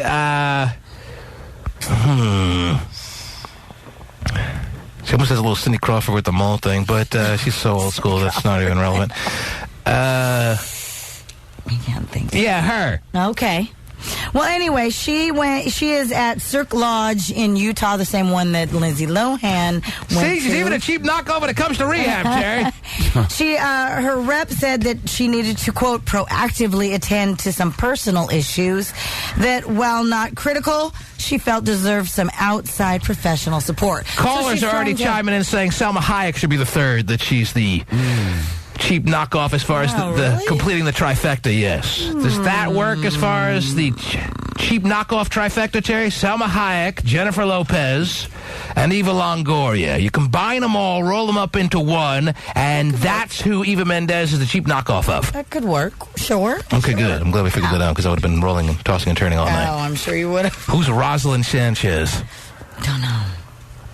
That's what Frank thinks should be the third person. Okay. I don't know who that is. That's maybe a neighbor of his. I don't know. Frank? Yeah. Who do you think the third person is? Rosalind Sanchez. Who's that? She was on Boat Trip, Rush Hour 2, I think. The girl that they were fighting. Oh, Rush Hour 2. Not 3, Rush Hour 2. 2. I'm trying to remember 2, yeah. It's like the Secret Service agent or something. Yeah. Yeah, she looked good. Yeah. Wasn't there a hot Asian babe in Rush Hour 2 that I'm thinking of? Yeah. Or is that some other movie? No, she was in 2. She was in 2? Yeah, she was one. That's the only one that's coming to my mind right now. Yeah. If anything, you should know her from Boat Trip because she's wearing that little kind of see-through joint. Trip. Yeah, well, of course you should know her from Boat Trip. Right. Oh, make sure we watch Boat Trip at least once a month. Yeah. Can't wait for Boat Trip, too. It's a whack movie, but you got to watch it just for her. Oh, is that right? Yeah. I think I'll take a pass. But anyway, all right, Rosalind Sanchez. I don't know who she is, but there's your trifecta, Terry. Okay. Oh, well, I was at... What? Oh, no. But in order for Eva Mendes to be a cheap knockoff, these really have to be superstars. And I don't know if Rosalind Sanchez, even though in his mind it works, is a real superstar in everyone else's mind. So we're going to have to take a pass, unfortunately, sir, on Rosalind Sanchez. Now, you have to be 18 and over to see this clip, Terry, of Adriana Lima, but you don't have to be over 18 to go to Terry Cam right now to see Terry's reaction to her watching the clip that you have to be 18 and over to see. Oh, jeez, really? Gotta go watch. I love reaction videos. Terry, you don't have to do anything. You're a grown woman, and you can make your own decisions. I'm not comfortable, really. The choice is yours. Then I start squirming. You could either be fired or... Wow, really? I'm just playing. Can't really. Terry, you don't have to watch it. It's up to you. You are a grown woman, and you can choose to take a pass. Of course you're not going to, though. Well, I don't like to. You'd rather not watch this clip? I'd rather not. Really? Yes. Wow. I'm not interested. I don't care about money. Do you really feel uncomfortable with... Yes, I do. Here's a Victoria's Secret model. Yeah. She's in your home. She's in your mailbox probably twice a month. Right.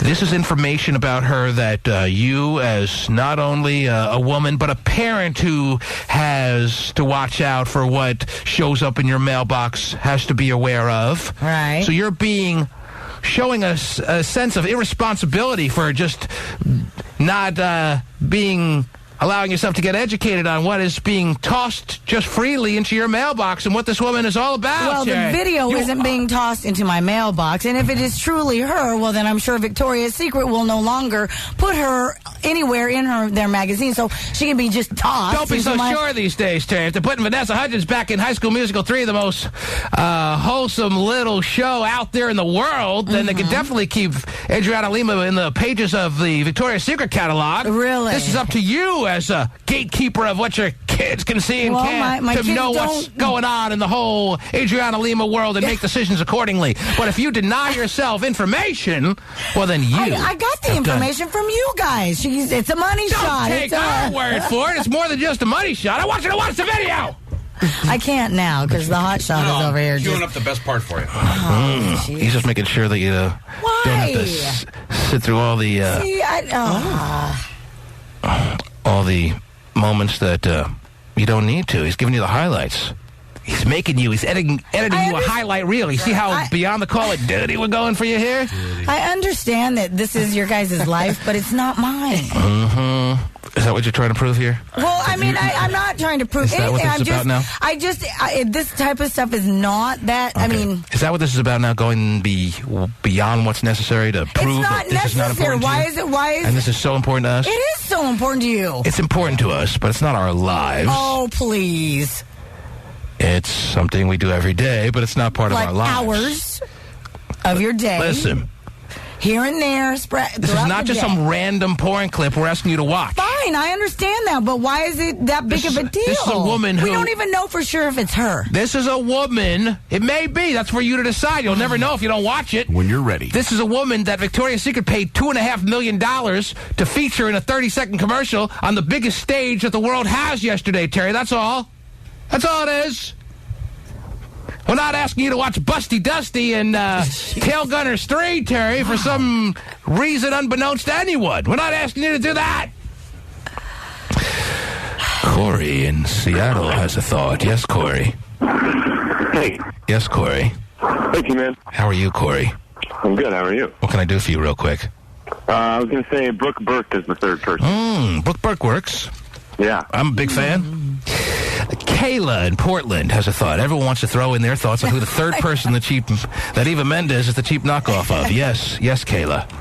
I think it's Jessica Biel. Jessica Biel also works. You know, we're going to have to stretch this trifecta out to a superfecta or a who knows what. The pick six here. Yeah, sounds like it. Good thought there, Kayla. That works as well. Thank you, baby. Thank you. Take care. Are you watching your turn or no? Are you going to give in on this one? Or are you going to be... I X'd out. You X'd out. Okay, there it is. Terry has to front like she doesn't care. Somebody said it's not her anyways, Terry. You're not missing anything. Oh, so because one chat room goer is sounding like they're supportive of you, you're going to stick to your silly guns here and deny yourself something that inside you truly want to see more than even we do. Really? At this point, yes. Why? That's the reality here. Why do I? I don't know the answer, but I can see it. No, you should know the answer because you can... I can see it on your Filipino face. You're not even watching Terry Cam. I'm not even watching Terry Cam, and I can see it all over you. That you want to watch this clip probably more than anyone right now, but because you have put up this front that you gotta be this whatever. It has nothing to do that I have to be whatever. It's stuff that I don't get into, period. It's not about getting into it, Terry. Fine, we get it. You're not interested in it, so I don't care about the money shot. I don't care if it's Adriana Lima because it's something that's not important. It doesn't run my life. Oh, okay, mister, don't like to be touched at all. I love sex, but I don't like to watch other people do it. I'd rather enjoy it myself. You know? Long-winded, dude. You all right? Yeah, I'm going to faint. I know you're a little late. I held that note for a little too long, Terry. Terry. Yes. You seeing flashes of light at all? I'm very dizzy right now. I know. Anyone got a paper bag? Terry. A T-Man. Terry. Yes, a T-Man. You've made it very clear. We certainly get your point, if that's what you were trying to prove there, that you don't like porn, you don't need porn, you're disgusted by porn. It's just not that big of a deal to me. You think porn is the devil's pawn, we get it. But you obviously like sex, so I don't know. It's kind of the same thing. You're obviously a huge fan of sex, or you wouldn't have that tribe following you around everywhere you go. I love sex, no doubt, but I don't love watching other people do it. There's a big difference. To me, there's a big difference. Elusive J would like to give his thoughts on this video. Yes, Elusive J. Yeah, I think the video's great, and it's got to be her, definitely. It looks like her, doesn't it? It looks damn like her. I put it about 55% chance that it is her, 45% chance it isn't. What do you think the percentage is? I'm thinking more along the lines, maybe 65, 75. Okay, the math doesn't work, but 75%, 65 to 75% chance that it is. I see. Okay. Exactly, and I think Terry should definitely watch it. It may broaden her horizons. Terry, if it's very important to the listeners that you watch this clip, don't you owe to the listeners, Terry, the listeners that have made you what you are, the listeners that have time and time again shown their approval through ratings and otherwise, that Terry Free is our own? Gotta give back a little bit, Terry. Man, the fact that Terry Free doesn't feel that she needs to give back to the community by watching a little porn for us is really... Is it that important? I mean, oh my God. No, that's the whole point. Ooh, let Terry approve the whole because she... That's the it's whole so point. important. That's really the whole point now, is that it's not that big a deal. All right, so let me be. It's not that big of a deal. Exactly, so watch it.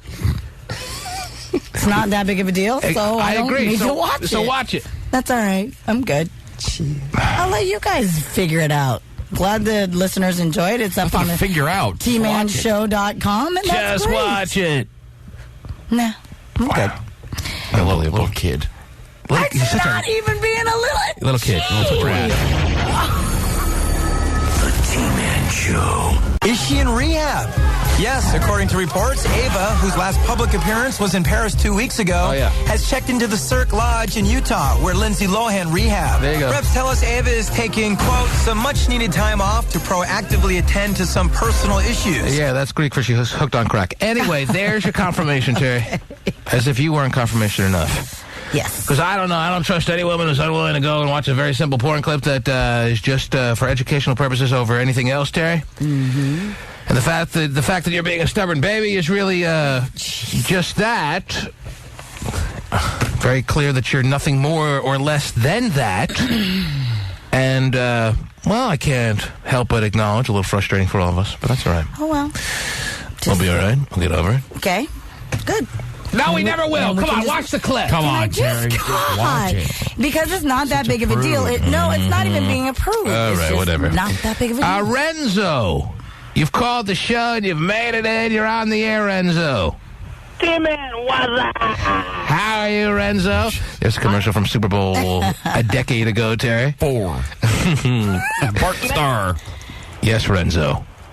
So after I tell you, you're not going to have to take any more calls on this because I got it right on the... It's Cindy Crawford. Who?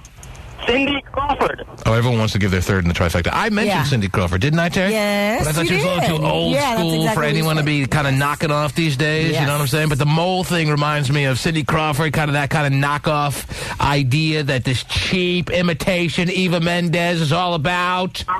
Yep, she's the third one. Everyone wants to think they came up with the third one. It's so important to all the listeners. It's like a big old game we're playing now, Terry. And everyone wants to be the New York Giants upsetting the unbeatable champions.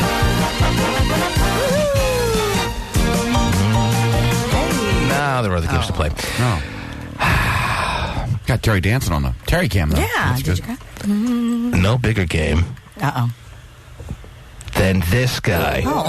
He's a gay phone operator. He's so gay.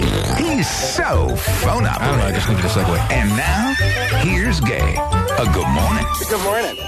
Hey, yes, Gay. I just watched The Money Shot. Okay. Sure you reenacted it, too. Very nice, Gay. We didn't need your confirmation. That That's guy had the big unit. all right. Wow. Take it easy. Big unit. Pasty, can you take down the clip? Oh, jeez. Yeah, now it's soiled. Now it's dirty. I can't watch it now. Did you enjoy your Super Bowl Sunday game? Would you like to give us your full, complete analysis of the greatest Super Bowl that ever was? I only watched it for a little bit, but I really like number 50. And I had to message somebody to try to get the guy's name. I think it's Mike Vrabel. Oh, yeah. Oh, wow. That's not what the Super Bowl is at. I got the gay text. Oh, wow. Texted me about Mike Vrabel yesterday during the game. That's what I need in my life. Now, why am I hearing the clip was taken down, Pasty? Why am I hearing that? Hold on a second, Gay. Uh-oh. What's the problem here? I just got an email that it was taken down. Why? We put a disclaimer up. We put a link. We made it clear that it's graphic. We made it clear that you have to be 18 and over. What did we miss? What's the big deal? I don't know. I don't get it, man. I don't either. thought we made it pretty clear. It's not like we just threw it up there. Put on the TBNShow.com. It's going to be smacking you in the face. Whoa. So to speak. We're not it's not like that. I went beyond the call of duty. So, can you explain? I can't. Somebody explain? Did anyone explain? I got nothing. Got an explanation? Wish I did. I don't. I just passed along the information as I got it. Was the link as I asked for only 18 and overs? Did it say that or no? Absolutely. It did say that? Yeah. Because I didn't see what you put up there. I'm assuming you did as I asked, and you put the 18 and over little warning was up there, right? Absolutely, yeah. The This Is Graphic type video was up there. Yeah. So why can't we show it to our listeners that then choose to make a decision whether they want to go see it or not? Why was it taken down? Explain it! That's a great question. I don't know. I don't know. Well, who was the deciding factor and who took it down? It was Jazzy. Why did Jazzy take it down? Let me ask him. He's in chat. Oh, jeez. Say, listen, Jazzarino. Jazzarino. I don't know who made you the governing body on everything. Fine, you're a man in a position of power, but it doesn't mean you have to take over the world here. Oh, Guy, everybody's getting on him now. Good. He's overstepping now. Ooh, I'm friends with Jazzy Terry, but he doesn't need to be doing that. He says complaints from parents. Complaints from parents, whatever. Aren't parents kids at school by now? In the 10 minutes that it's been up there, no parents have complained. That is a cop-out. Don't you cop out! Uh-oh. Forward all the emails, I dare you. Listen, Jazzy James. That is... Put it back up. Tell him to put it back up. We'll forget it ever happened. Oh, listen to him. He's typing away. Very nervous. Hates this kind of crap. Parents have complained. I want to see the complaints that have come in 10 minutes. Dare him to forward the emails. Ain't happening. He's going to have to type up some emails real quick. I'm a parent, and I couldn't believe what I saw. Signed, Mrs. Schmagegi. Married to Mr. Schmagegi. I've been a happy couple for a lot of years. Everybody's saying, aren't kids going to school, Jazzy? What the hell? You know, it's always fascinated me about... Fine. Phone call. And I think... No phone call. He didn't get any phone call. He doesn't answer any phone calls. The office isn't even open yet. How can they get through? What's he talking about? The switchboard isn't even open yet. Try again. Nice work. I'm sure he has his cell number on the website. Next. Did he not hear me going beyond the call of duty? Even though I feel like this overprotective little situation with kids, this is the time the kids are the most monitored. Either they're in school or they're with their parents having breakfast in the house. Or in a car. This is the one time kids are actually always being attended to by the powers that be in their lives, whether it's parents or teachers or whatever. Okay, his wife. This is the one time you don't have to protect kids. His wife? Oh, so now I know what it is. Fine. She's a parent. That's what he said. Maybe his wife enjoyed it a little too much. Oh. Wow! I never seen one that big. So that's why it had to come down? Really? Yes. That's how he runs the station? Yes. Okay. Well, because Jazzy couldn't hold a candle to this big stud? Is that what it came down to? Wow! Man. Well, put it back up! I can't either, Jazzy, so feel good about that. Well, my wife ain't watching that crap. I don't want her to see what she's missing. Because Adriana Lima looks like she's enjoying every second of that, Terry. My wife's never looked like that, I'll tell you that right now. She does look like she enjoys it, yes. Oh, yeah. So the clip is down, is that right? Mm-hmm. All right, fine. Wonderful. You tried. Well, for those who got to see it for that short period of time, I'm sure it made their day, right? Well, you never got a chance to see it, Terry. Really starting to feel like you want to see it now? No. Because I guarantee you, if you say, if Terry says, oh, I was actually going to go and check it out real quick, I bet you Jazzy would put it back up. He says that he's going to put it up for 5 more minutes. Oh, wow. Oh, is he compromising with us? Is. Oh, how generous! We don't negotiate with terrorists, Jazzy. Don't do us any favors. You want to be the big pound on my chest kind of program director? You go ahead and take down our fun little clips. Everybody's calling him a terrorist. That's terrible. Just beheaded our fun. That's right. Fine. Jay is very upset. We'll roll with the punches, Terry. Okay. We'll move on. What do you... Let me see what else I can go here. Everyone wants to talk about the video, that I know. On these phone lines, Terry. Do I have to cut off all these calls now? I don't know. Gay, you still on the line? I am. And he's got a nice big grin on the cam. Who does, Jazzy? No, Gay. Oh, Gay? Gay's always on there. Oh. I updated my website. Okay, listen. And the Terry cam is now on my website. Okay, you know what? First of all, that's proprietary type property. First of all, there's an embed link on the site that lets people do that. Okay, I was kind of bluffing, but anyway. So go to www.gayphoneoperator.com. Nobody cares. That is copyrighted material. You are not given permission to put Terry Cam, which is an exclusive property, of the T-Man show on your very homoerotic website. I don't have a homoerotic website. I don't even know what that means. You do. Oh, jeez. All right, guilty as charged. Anyway, take it down. Oh, I don't care what you do. Whatever.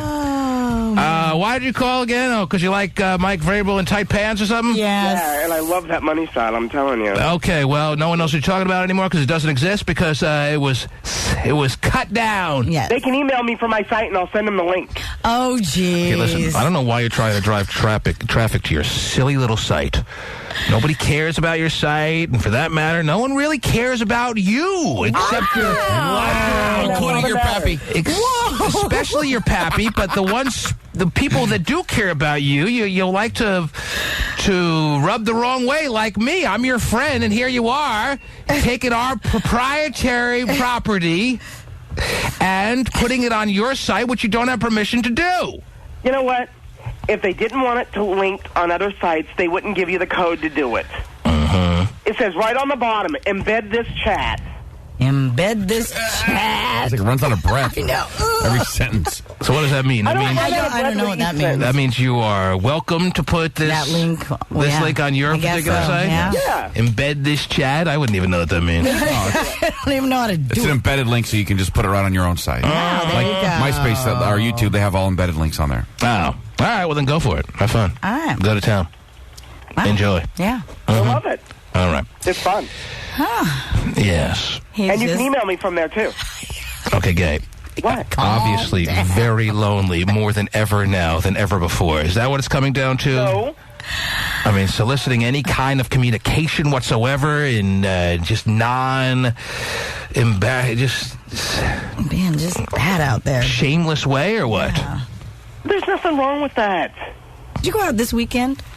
I went on Friday and Saturday. Oh, jeez. Huh? Yeah. Getting hooked up, that's why. Total drunk fest. It was crazy. It was crazy. But I got to hug a lot of people. It was fun. Hug people? That's what it's into?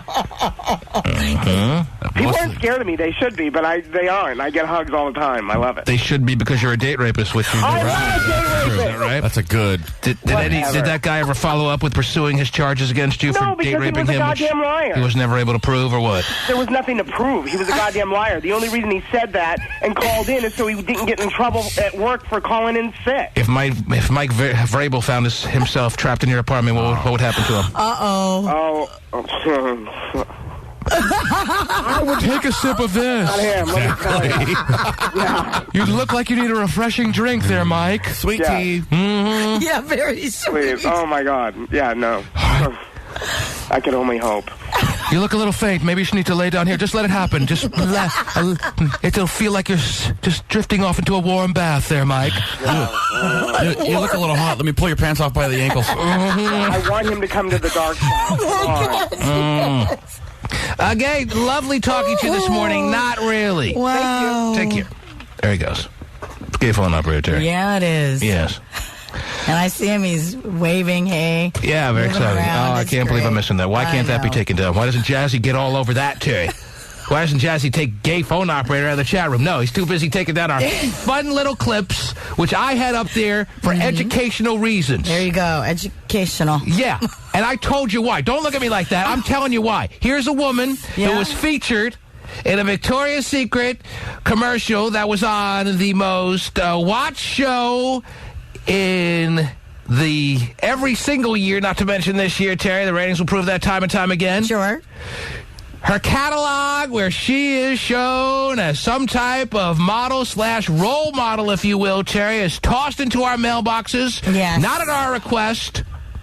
And I think parents are complaining. Parents should be aware of all that this woman stands for. If it's actually her, which I watched the clip 6 more times, and I don't really think it is.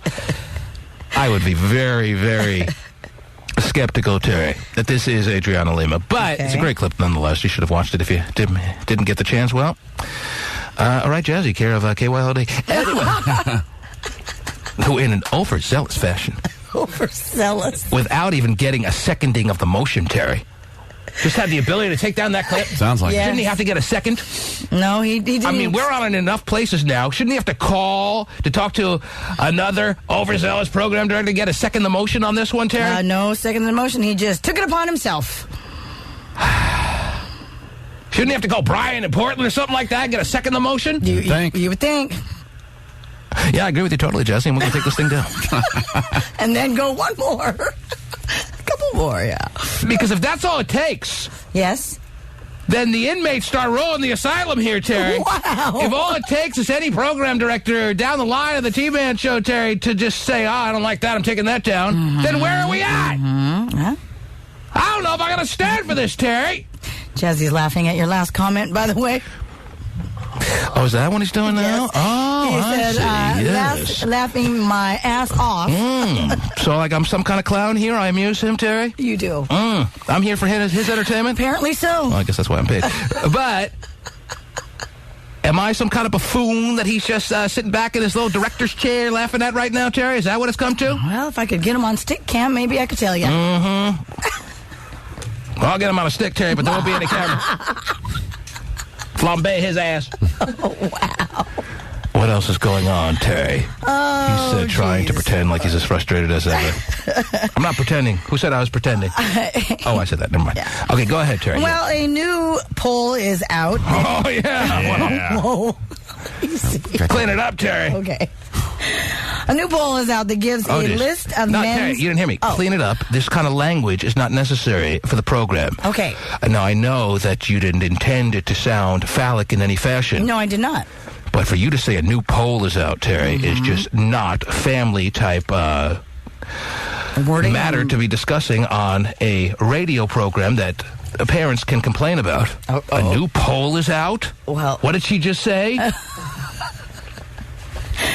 Are you just completely unclear on another way to phrase it? No, I'll try. We'll get together with your friendly program directors and maybe find a way to clean up this town. Maybe ask Jazzy on the old chat-a-roomy there how you could phrase it so it sounds a little more user-friendly, if you will. Well, Terry, here are some alternative words that we've come up with. Okay, I just asked him, how you want me to phrase it, Jazzy? Because it's not a study. Studies and polls are different things, aren't they? What about a survey? A survey. You could have said survey, Terry. A new survey was conducted instead of saying a new poll is out. Oh, okay. Would you like me to say Does that work for the story or no? Well, yeah, it could work, sure. A new survey was conducted, T-Man. A new survey was conducted, T-Man. Oh, that's disgusting.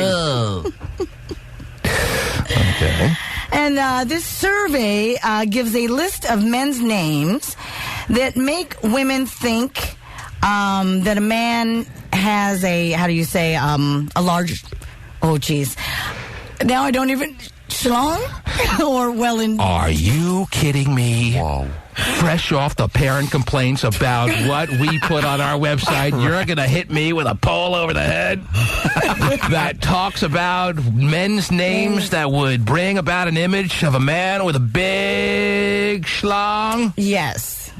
Terry, obviously you're not heeding to the management of our world, Terry, that would like us to keep things a little cleaner, apparently, than... You're talking about new polls that are out and now names? Yes, that are associated to a large... Yeah. I mean, this could be... There's so many ways that this is an unsavory type conversation, Terry. I mean, this could bring about racial stereotypes. I mean, is it going to be just like a big list of racial-driven names? Is it going to be like, I don't know, Plexico and Tyrones and Leroy's, or no? Actually, no. Oh, good. No. Not at all, in fact. Well, it ain't going to be Eli, I'll tell you that right now. Guys, then Eli don't have big ones? Maybe Peyton. I don't know. Men's names. Who the hell's doing surveys like this? Do you really want me to tell you the name of the company? Who else is taking polls like this? A company called... Gay phone operator. A company called OnePoll.com. So there are certain men's names. You're trying to tell me, and you can tell me as a woman, Terry, even though I speak for all women, there are certain men's names that upon hearing those names, you're more apt to think that he has a big one than a small one. Would you agree with that? Sure, yes. How about the name Jazzy? Oh, big one all the way. Guys named Jazzy have huge ones. Big or small, Terry? It's not on either list. What do you mean either list? I actually have another list of names that associate with smaller sized ones. So, but I thought you'd be more... How about a list of names that make men think a woman has a big vagina? Wow. Well, you're talking about this, Terry. If you're gonna have a second list, yes, shouldn't it be more appropriately you have a list of men's names that make women have an image of a man with a big one? Right. Why shouldn't it be a list of women that make men think women have a big VJ, Terry? Like Paula. Yeah, I think that works. Emily. Number one. I don't know. And never lost in the shuffle, big old Bertha. Bertha. Oh, my gosh. Well. Oh, boy. This is just uncomfortable for me, Terry. I'm sure Robert is up there somewhere, seeing that's, of number course... 6. Yes. And I'm glad I'm holding up my end of the bargain as far as maintaining the stereotype there, Oh, Terry. yeah, good. Good. Good. Glad to hear it. Number one, I'm sure, is like you said, it's not any stereotypical driven name. No, actually, it's not. Is it Dick? No. Did Dick make the list? Richard? Yes, number 9. Richard didn't get higher than number 9? No. And there's no sign of Dick? No. What if somebody's alarm just went off this morning, just at that time? Somebody's radio just went on at this time. And there's no sign of Dick there? No. This is just, I'd like to put the list up, Terry, but who knows how long it'd be up on the website? Who knows anymore these days? As far as the big VJ list, Terry, is Oprah number 1? Oh, wow. Should be. How about Hillary? Or Terry Free? Oh! Number 1 with a bullet! Oh, yeah. I don't think 10th year in a row, number 1, Terry Free. No. If there was a list, come on, tell me Terry Free wouldn't be number 1. Next close runner-up is Oprah. Jeez. If that's the case, then I'm going on tour. Wow. Show everybody? Let me tell you something. You packing the arenas. You pack them in 20,000 deep, Terry. Wow. On tour. Big VJ on ice. That's right. I see it. Great holiday fun. Well, they do have the vagina monologue, you know. So? There you go. There's the next logical step after the vagina monologues. Let's see. I guess you're asking me who I think what the number 1 name is. Is it gettable? Is this a guess, Terry? It is very gettable. What do you mean it's gettable? How can it be gettable? Nothing's coming to mind. Oh. I don't have any... How is it gettable? Why is it gettable? Give me a clue. The reason why it is gettable, and this is going to make it so easy for you to get, is because it's related to this show. Related to the show? Yes. Oh, Pacey Dave's claims, is it Dave? Yes. Dave? Dave is the number 1 name. Oh, when silly. women hear it, they go, oh. With his claims that he's the best kept secret in the world, untouched by human hands, but has the magnum that no one has ever verified. Yep, he's got a big one, he says. Yes. And this would add a little credence to that because the number 1 name, according to a recent survey, yes, that make women have an image of a man with a large situation is Dave. Yes, it is. That just doesn't make any sense. Come on. Well, women hear the name Dave and they're like, oh, yes. We don't even need to have any conversation. I don't need any lunch, dinner, nothing. Just fly it on over, big boy. Dave, come on. Dave. No correlation. Oh, my God. What could be the connecting thread between the name Dave? I don't know. And a big speckle. I don't know. Well, then somebody's going to have to call and explain it to me. Okay, still on the line. Yes, oh, he is. I guess Mike Oh, my Vrabel. gosh. What? Oh, my gosh, what? What is he saying in the chat room? No, he put up a prophylactic up to his Oh, you know camera. what? That the parents are already complaining, Terry. Pretty clear. Tell Pretty sure he doesn't use Dave those. friend that. Profile, what? Anyway, I don't know. Oh, a bunch of Daves are calling in now, Terry. That's all I can tell you. Something tells me they'll agree with it. Mm-hmm. No, it's totally off base. Yeah. Anyone, dude. Wow. 1-866-663-T-Man. Apparently, Terry's telling us about a new study. Women have chimed in, and they all seem to agree. Every woman was polled. And then they were asked this question, what name makes you think of a big one? And they all said Dave. It's kind of funny. Right on, dude. Makes no sense. Just wasted our time in a gratuitous fashion, Terry. Wow. With this little study, survey, poll, whatever it was. Janet in San Francisco wants to chime in. Yes, Janet. Okay, Dave is not a good name. Dave does not get you wet. Dave. Oh, Dave geez, does not- easy now. I think she's talking about taking a swim, Terry. Dave never will do anything for you. No. Wow, how do you explain that this survey came back and the name Dave was number one? Lonely women. Lonely women. Lonely women like a nice Dave? It doesn't mean you that's like the him. only It just thing. means he has a Dave big sounds one. Dave sounds like a nerd name. Mm-hmm. Well, you can be a nerd and have a big one. It sounds no. I mean, if you saw Revenge of the Nerds back in the way old days, they won out in the end because they were able to please the women at the end of the whole big movie experience there. Right there on the moonwalk. Yes. Because all nerds think about is sex. That's right. Reading a sex novel. If you're watching a soap opera, Dave is not the name that. Oh my God. Oh yes. I think you're missing the point. Could it be that it has some biblical connotation? I mean, Dave did beat Goliath. She's laughing at that. You're hilarious. Well, here I am actually trying to make some sense out of this, and she's laughing at my reasoning, Terry. Did David not beat Goliath? Yes. All right, then he must have had a big one. She's missing the point, though. It doesn't mean he turns you on. It just means he has a big one. He can be undesirable to you and still have a big one. Oh. So there's no correlation. Carlos wants to give us 2 cents. Yeah, what's up, D-Man? How are you, Carlos? I'm all right, man. How you guys doing? Good. Yeah, thanks for asking. So Hey, I'm glad you really care, yeah. Talking about the Adriana Lima video. Yeah, the Adriana Lima video, yes. Yeah. You actually got to see it before it was taken down? Yep. Pasty, as we speak right now, is it down or up? Well, at the time I saw it, it was up. It was up. I'm asking Pasty about the current status. Is it, Pasty, is it down or up right now? Let me check. Sorry. Is it down or up? It is down right now. It is down. Hey, but I still got it up, and I could put it on YouTube. Okay, easy now. Well, all I can say is this, that if you got a chance to see it, congratulations for acting so quickly.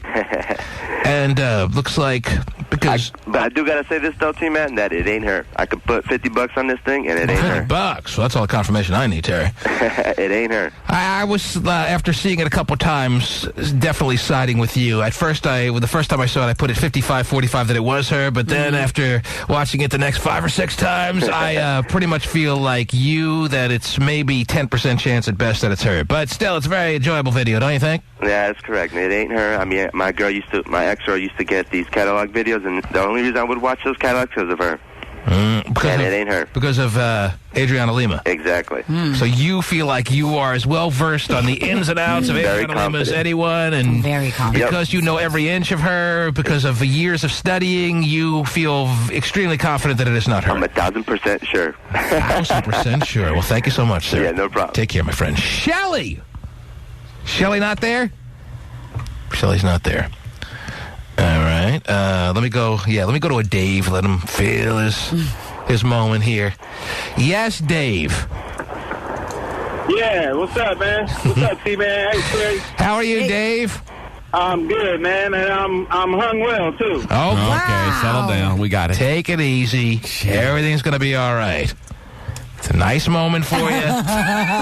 We understand. Congratulations. Big day for Daves. Nicole wants to say something real quick. Yes, Nicole. I think Dave, I've only known one Dave, and he was a big turn-on for me. Big turn-on? But it's not about guys that turn you on. It's about guys that have big ones. Maybe that's what turned her on. Fine, but that's not what it's about, just being turned on. It's about having a big one. Okay. You're missing the point. It sounds like you're getting a little frustrated here, Scott. I don't understand why is everybody so Why was Scott not on that list? Dumb people. Is Scott on the list anywhere?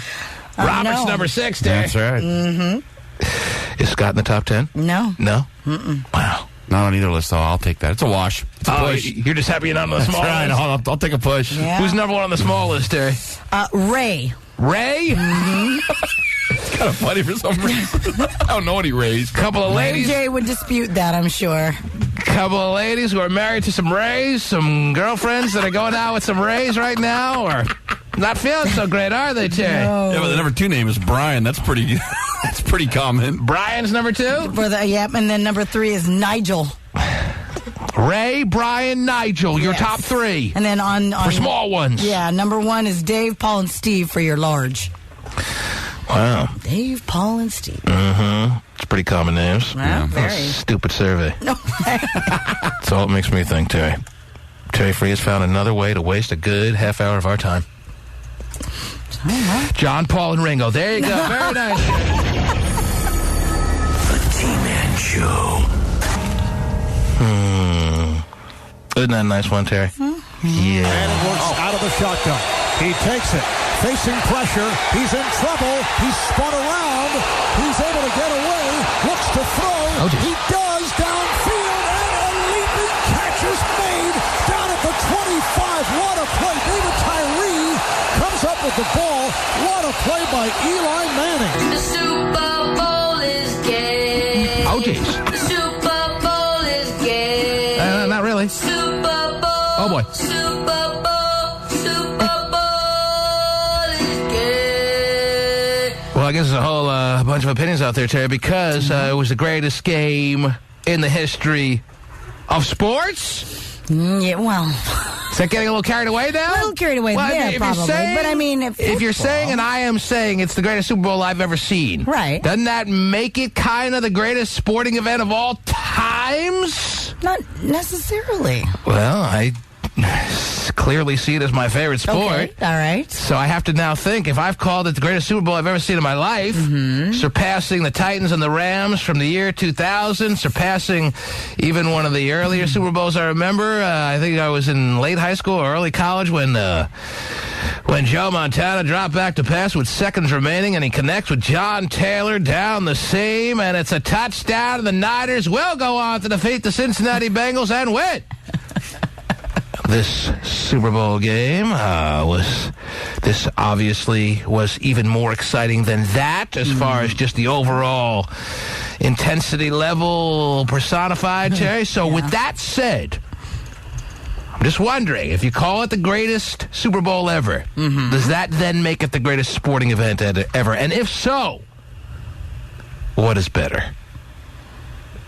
I know no one likes to say, oh, yeah, it's the greatest sporting event ever, because that's a big statement. But well, then tell me what was better. Yes. Tell me what was better. Very big statement. Tell me what was better. By the way, Pasty just handed me this just in kind of news flash here. Early numbers indicate that last night's Super Bowl was the most watched Super Bowl in the history of Super Bowls. And if you don't think that's saying a lot, when Super Bowl, let's go back to 3 before any of us were even really born, okay? Except you, Terry.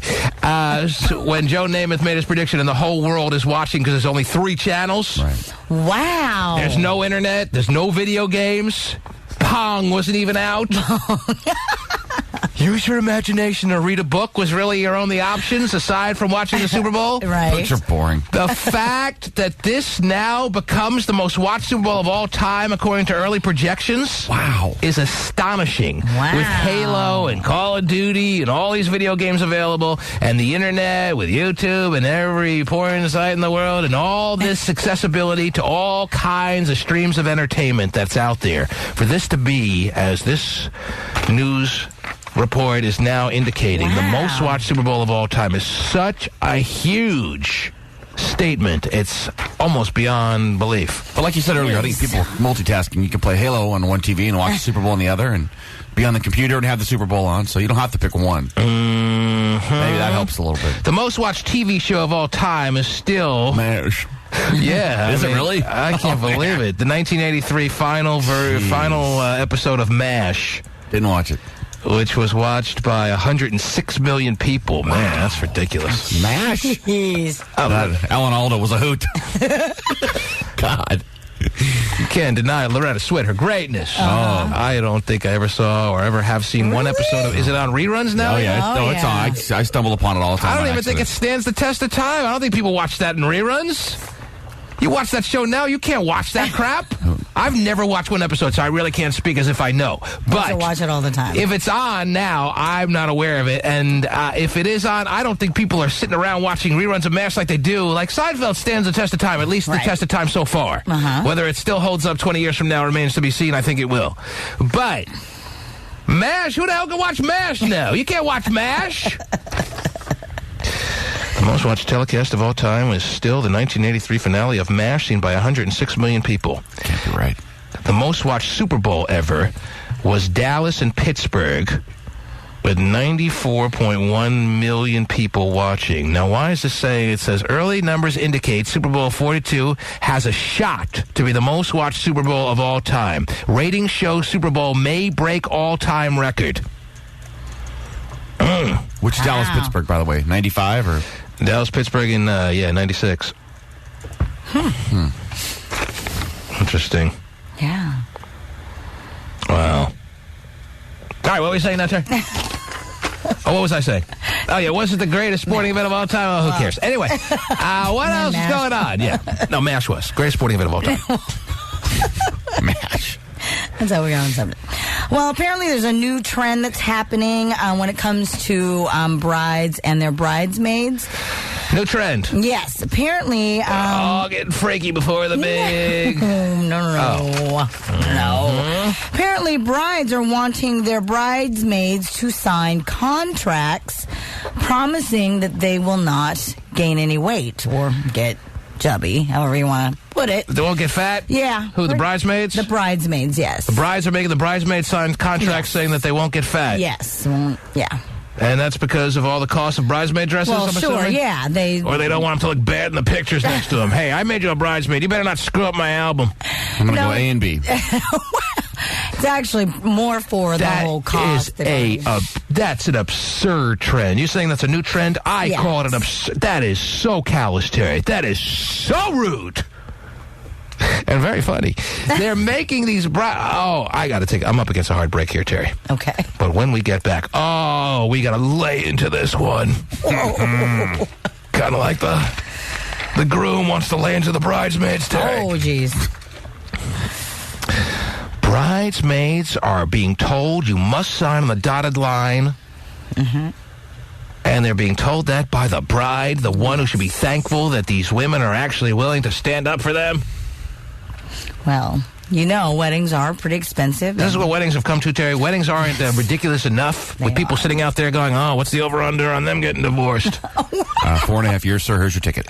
That now you got these contracts being divvied out to the bridesmaids? Yes. You gained 30 pounds, I want my money back for that dress? That is so cold. That is so cold. Is that cold, Terry? Well, it is, actually, but... You're agreeing with me? But you have to also realize, it does get... I got to take a break. Yeah, please. Whenever she talks, break. Wow. Terry's going to give us her deep thoughts on this when we return from this timeout, because I can't believe my ears. Have you ever heard of such a thing? You're telling me it's a new trend. Do you know anyone who's made their bridesmaid sign a contract? I watched that dumb show Bridezilla's, and I've seen it before. I've seen the bride go to their house, get them up, and make them do calisthenics 3 times a week. Literally. Really? Mm-hmm. Put them through like training so they stay in shape. Now that would be the most watched TV event of all time. Yeah, it's on. Bridezilla's? Yeah, it's awful, but I watch it. I've watched it. Yeah. I can't believe that 106 billion people won't watch that. That's television greatness. The T-Man Show.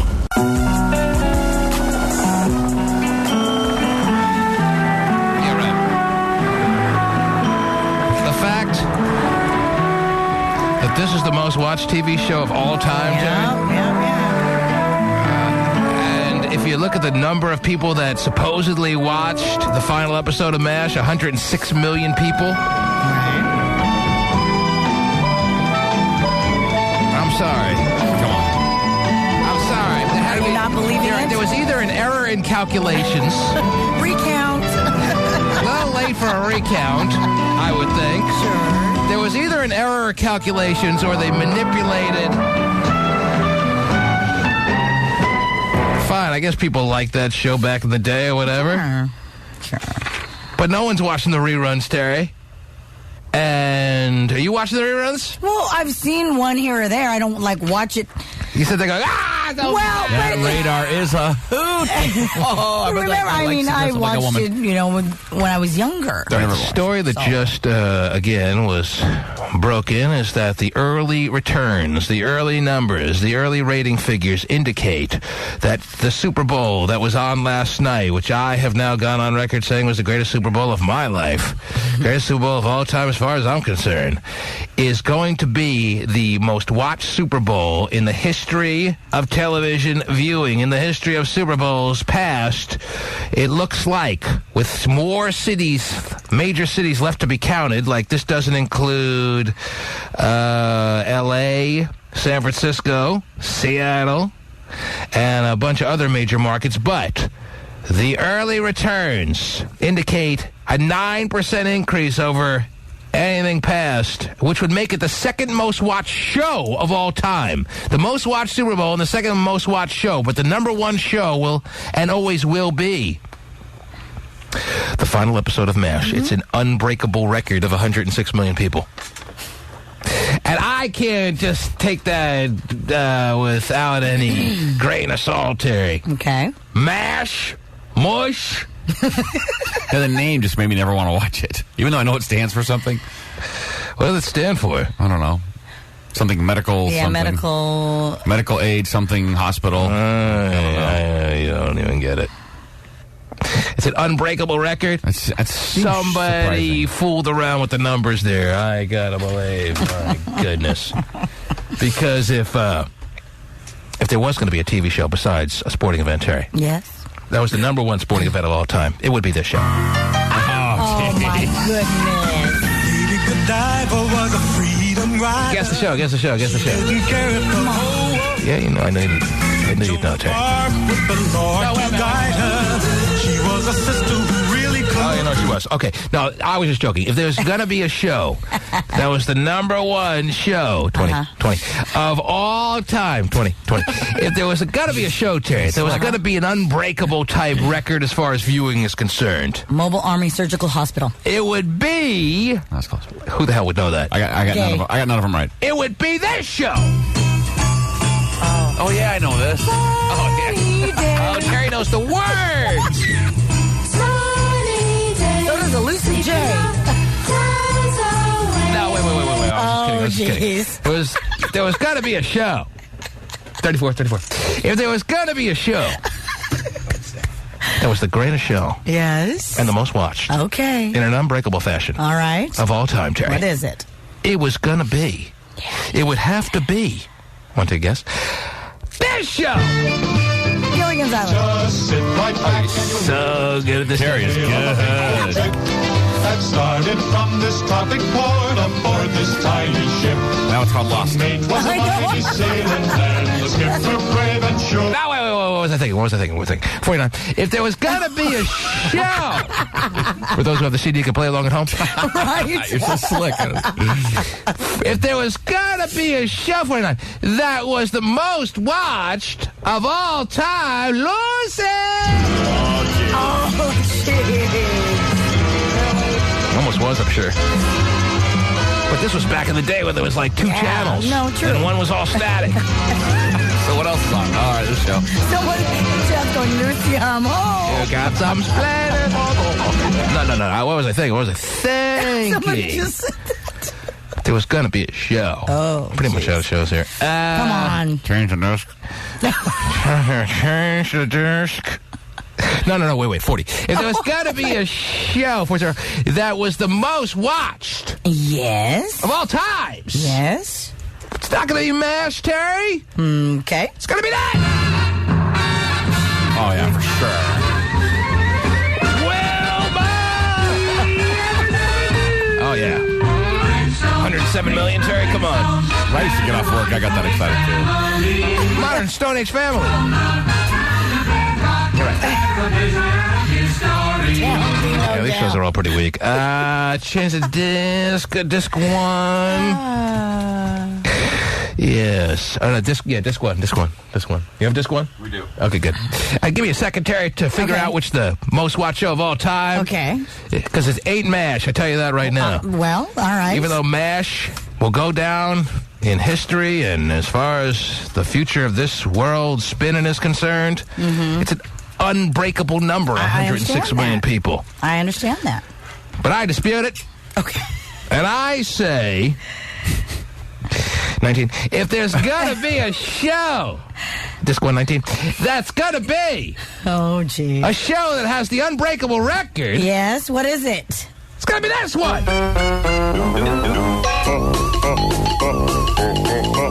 Is it Pee-wee? And pull yourself up. I love Cherry. Cherry! But before you begin, it's time to let down your hair. People never saw the red flags, huh? People are outraged. This guy got touching himself. Really? Lawrence Fishburne was one of his playmates. No, he was the cowboy. I don't know what I was thinking. I can't really vouch for a guy who's going to be beating the paddywhacker in a Triple X theater, so I'm going to change my thought. If there's going to be a show, 35, if there's going to be a show that's going to be with the unbreakable status, unable to be surpassed, it's going to be this show! Look out!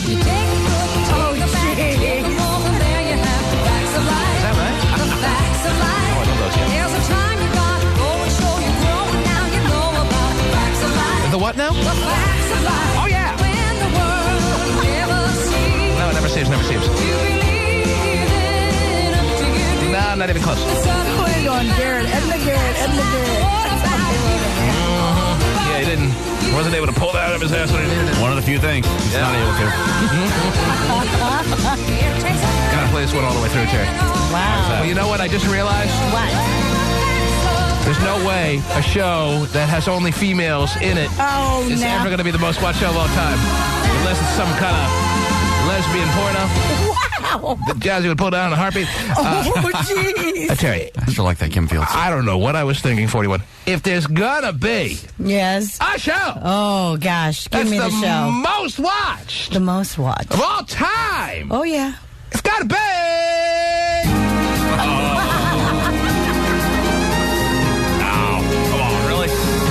Kidding? Gucci. Charo as your special guest star. Yeah. Jimmy Walker. Exciting. Again. Grant Goodeve. Again. Come aboard. Grant Goodeve. Boy, what a heavyweight night this is.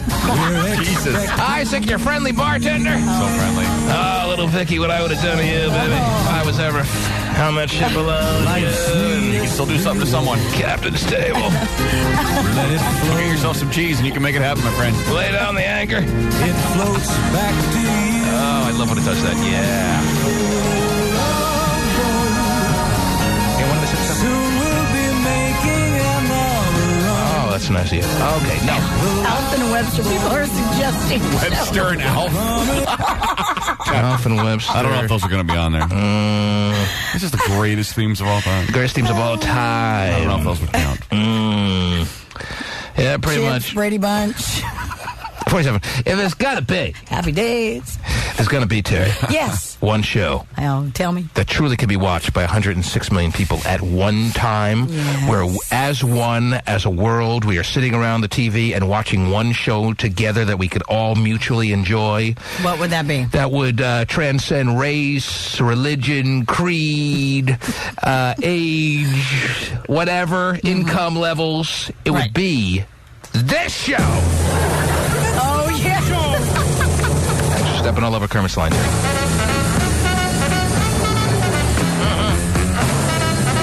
Oh, yeah.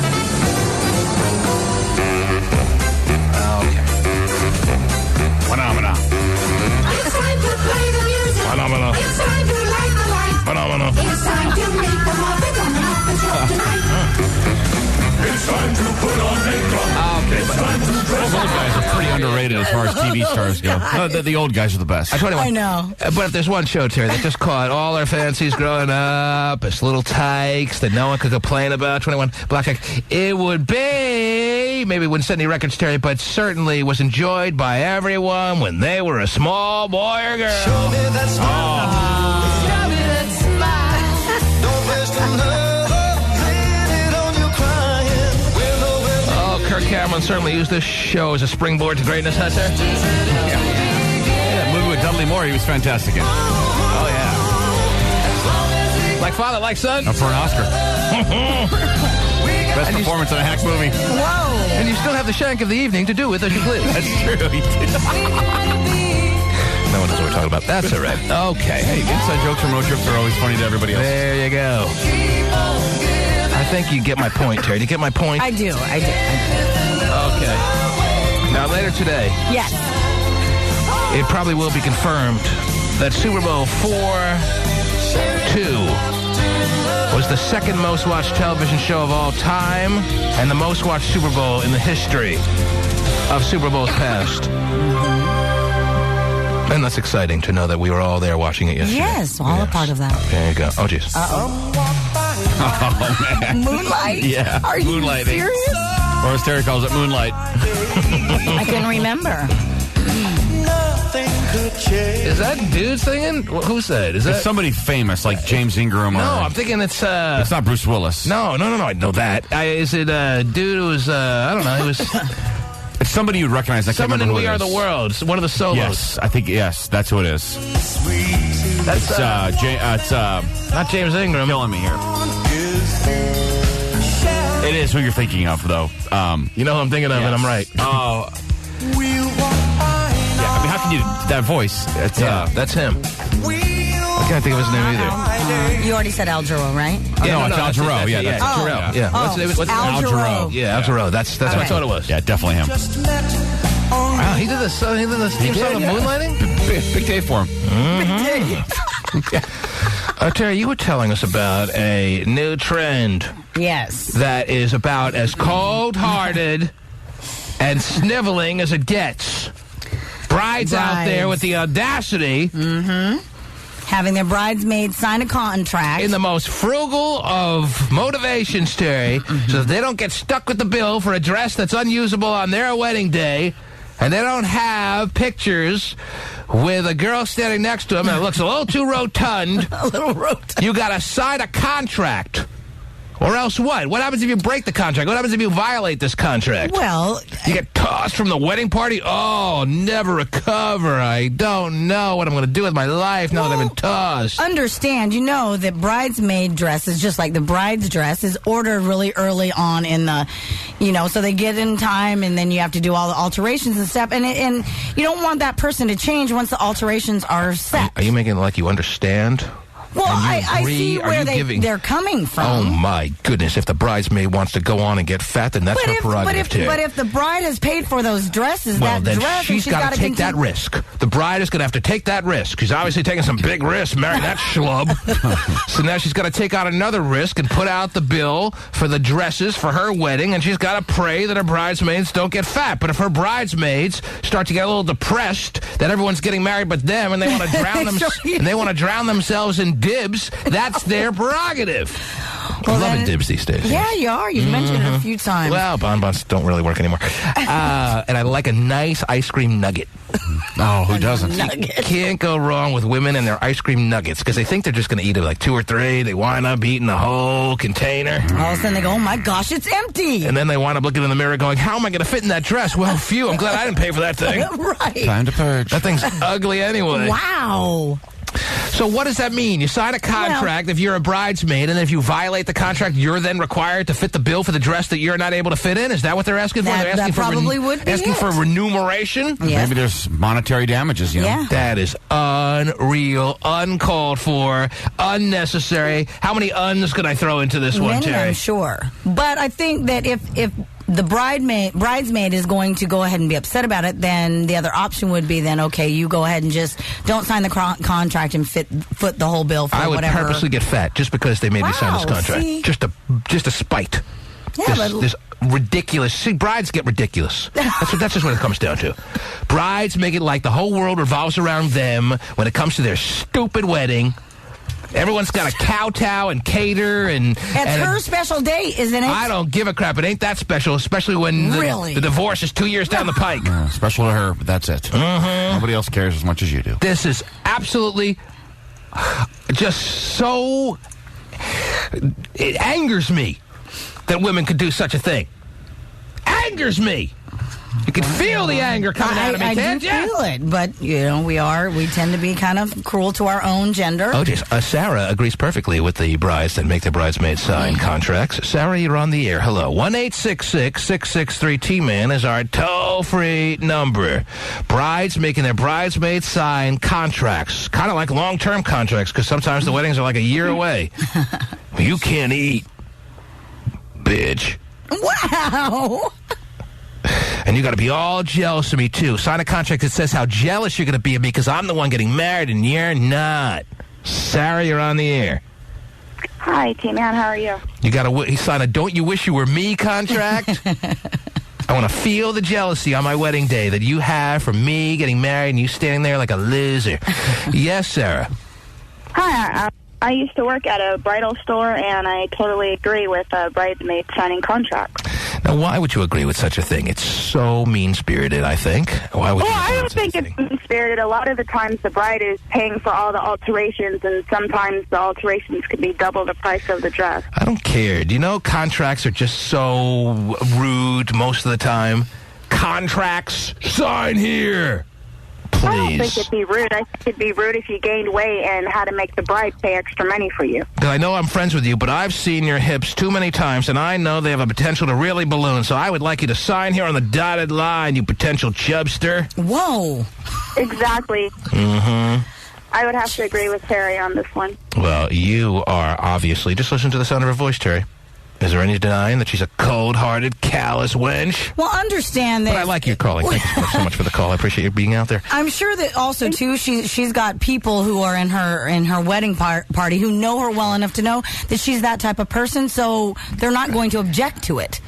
She's what type of person? Well, she's that... I wouldn't object to it myself, so... If somebody that asked you to be in their wedding party, it's an honor to... It should be an honor for a bride to ask people to be in her wedding party. And you should be appreciative of someone accepting that invitation to join you in your special day.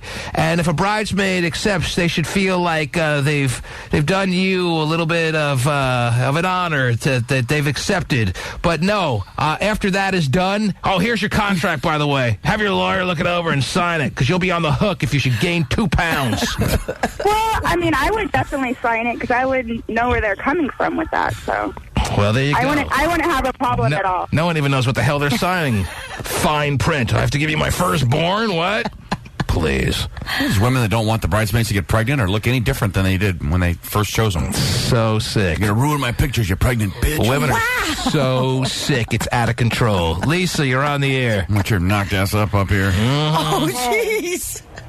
I definitely agree with this whole contract. I mean, it's your wedding day, and they can pay for it if they want to be in it. And well, you know what? Maybe you should start thinking that these women that you asked to be your bridesmaid aren't so fascinated with the thought as you think they are of being in your wedding party. And when it comes to them signing a contract, that'll be what pushes them over the edge to be like, you know what? Screw you. And if that's the case, then that's fine. And that's their option. Okay, then what happens when a bride asks all these girls to be signing contracts and then they all refuse? Then I bet you she gives in, doesn't she? Or she has a bridesmaid party of 0? Well, how's then that gonna so look? be it. Good. That's what'll happen. Because you're such a callous wench, how about we don't show up all together and you might as well get married at the courthouse now because you can have no one at your wedding, you stupid bunt. Wow, easy. If their friends care about them enough, they're going to sign the contract. Really? And again, they'll understand. Really? Is that what it comes down to? If you're really a caring friend, you'll sign a contract saying you won't get fat? Yeah. Oh, I see. That's what shows care towards a friend. Yes. You're not a caring friend if you don't guarantee to your friend that you won't gain weight. Well, or you just pay for it. Why should I pay for a dress that's ugly that you picked out that I ain't ever going to wear again that I'm doing to do you a favor? Why would I pay for that? You pay for the wedding dress and you hope that I don't get fat. And if I do, that's your problem. And if you want me out of the wedding party because I did gain weight, then have the guts to come up to me a couple of weeks before the wedding and say I've been booted. But I ain't signing any contract, honey bunches of oats. And that's all there is to it. You believe this crap? I won't ask you to be in my wedding. Don't worry. Oh, but I'm dying to. I have a dress picked out. And I look so good with just the right lace. So you're really missing out. And I would have signed the contract because I care about you. Man, if anything, this should be a red flag for the groom. Well, if anything, this shows a little bit of an insight, a little insightful moment of what's going on in the mind of this bride that you're going to spend the rest of your life with, that she'd go around making her friends sign a contract.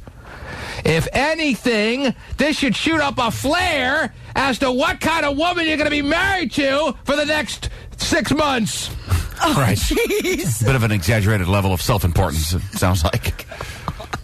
You potentially could be married to this woman for the next 40, 50 years who's going around to her friends and making them sign contracts promising that they won't gain weight? Me. It's all about me, I guess. It is when it comes to the woman wedding, you're marrying. and especially her family. The bride's family is supposed to pay for everything, right? Sugar Mama, you're on the air. Oh, hi. Well, you know, those dresses that they get for the bridesmaids, they're all, you know, like, isn't the bride supposed to be the only one that has the fancy dress anyway? Why don't they just go to, like, JCPenney a week before the wedding and just get a whole bunch of the same dress or something? You know? What the heck? What is that in the background? What am I hearing there? A baby. Oh, it's a baby blowing kisses to you, trying to get some kind of affection from you? Maybe you should attend to the baby and, baby would like you to sign a contract that you'll actually show some love at some point in the next 20 years. Arnold! San Jose, good morning. Definitely small one. Wow, you're stuck on that. Yes, I am. Yes, Arnold. Now every name we hear are going to evaluate the size. Yes, Arnold. Hello? Yes, Arnold. Yeah, what do you hearing about all these other people agreeing with the contract, and I think that's pretty ridiculous. I think so too, but obviously you know where I stand after I just spent pretty much 10 minutes ranting about the subject. Well, I mean, I'm sure if, you know, you're having a wedding, money should be no object. If you want your best friend to be that in isn't your wedding. necessarily realistic. Of course, money is an object. But just because money's an object doesn't mean that you can, in a heartless way, go around to these women who are supposedly your friends and making them sign a contract. Oh, I was thinking about gaining weight, but now, because of your important day, I'll hold off on it. Because I was really dying to balloon up. So I'll sign here on the bottom line for you. Right. Well, I can't believe my ears! Yes, Arnold, continue on. Well, that's the point, though, you know? A couple $100 just to alter a dress, you know? Shouldn't be a problem.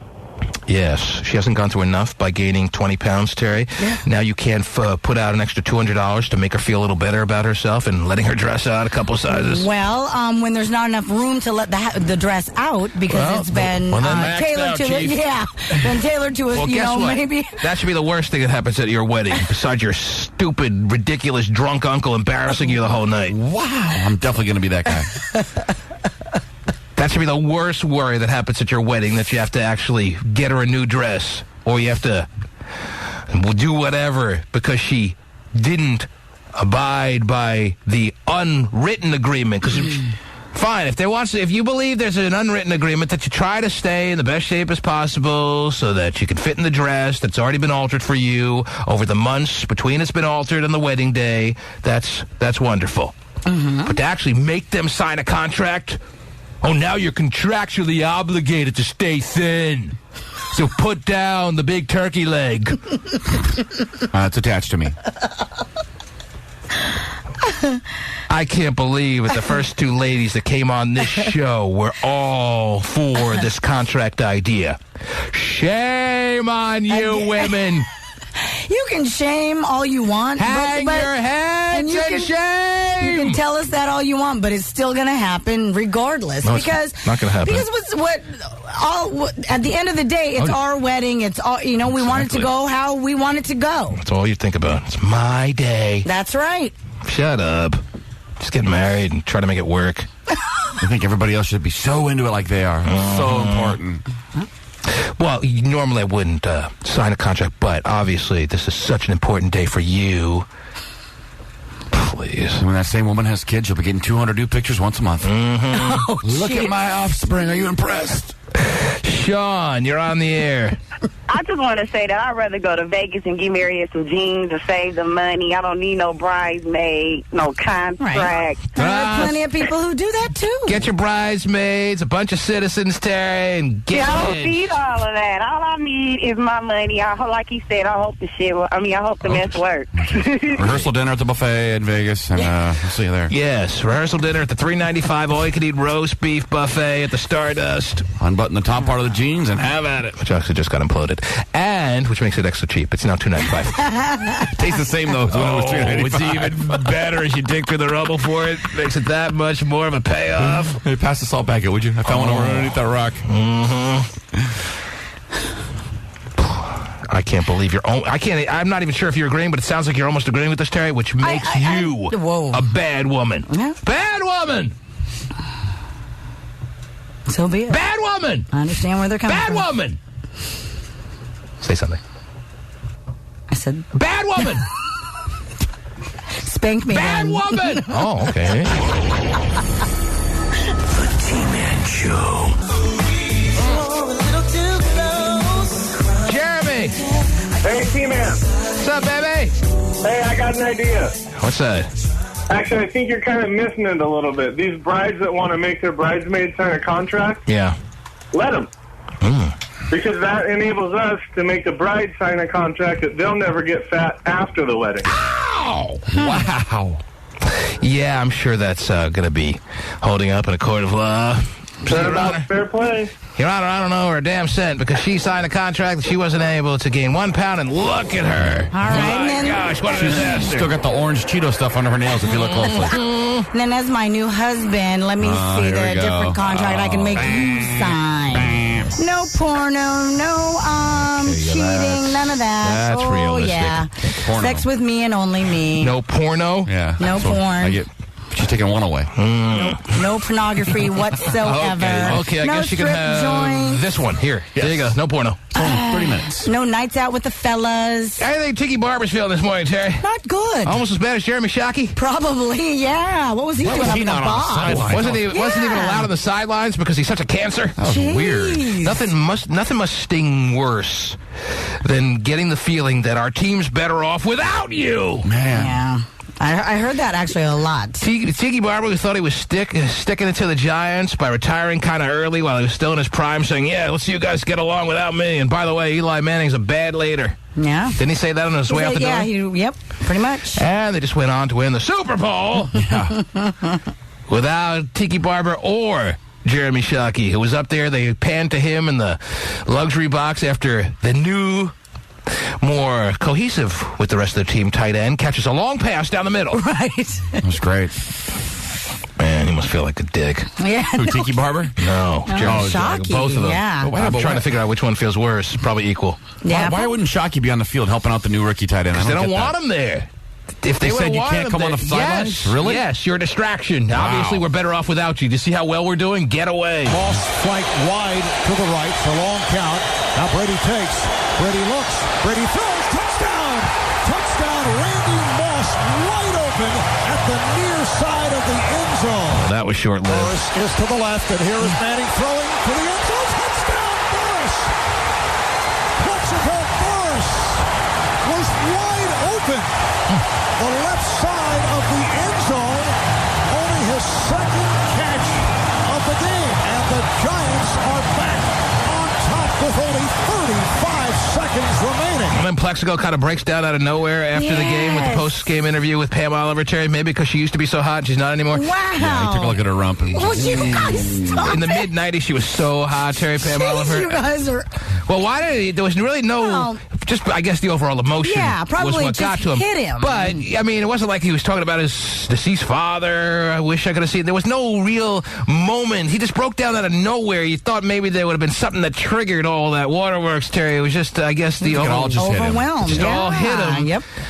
But, and he didn't even, I thought he was going to go off on the prediction he made. He guaranteed a victory, I think 21-17, and Tom Brady was going off that he was undermining the Patriots offense for such a low scoring prediction, and it turns out they scored even less than that. They scored 14 points. Right. I thought he would have been like pounding his fist on the table about how true his prediction turned out to be, but he didn't. No, not that. But he did talk about it in the post-game stuff. Oh, he did? Yeah. You watched all that? I did. Man. It was on from like Terry on 11 sports. o'clock all day long. So it was, ladies and gentlemen. Super Bowl 42 in the books, the most watched Super Bowl in the history of sports. We'll just go on and say that right now, but that's still being tabulated as we speak. It looks like it's going to be the case.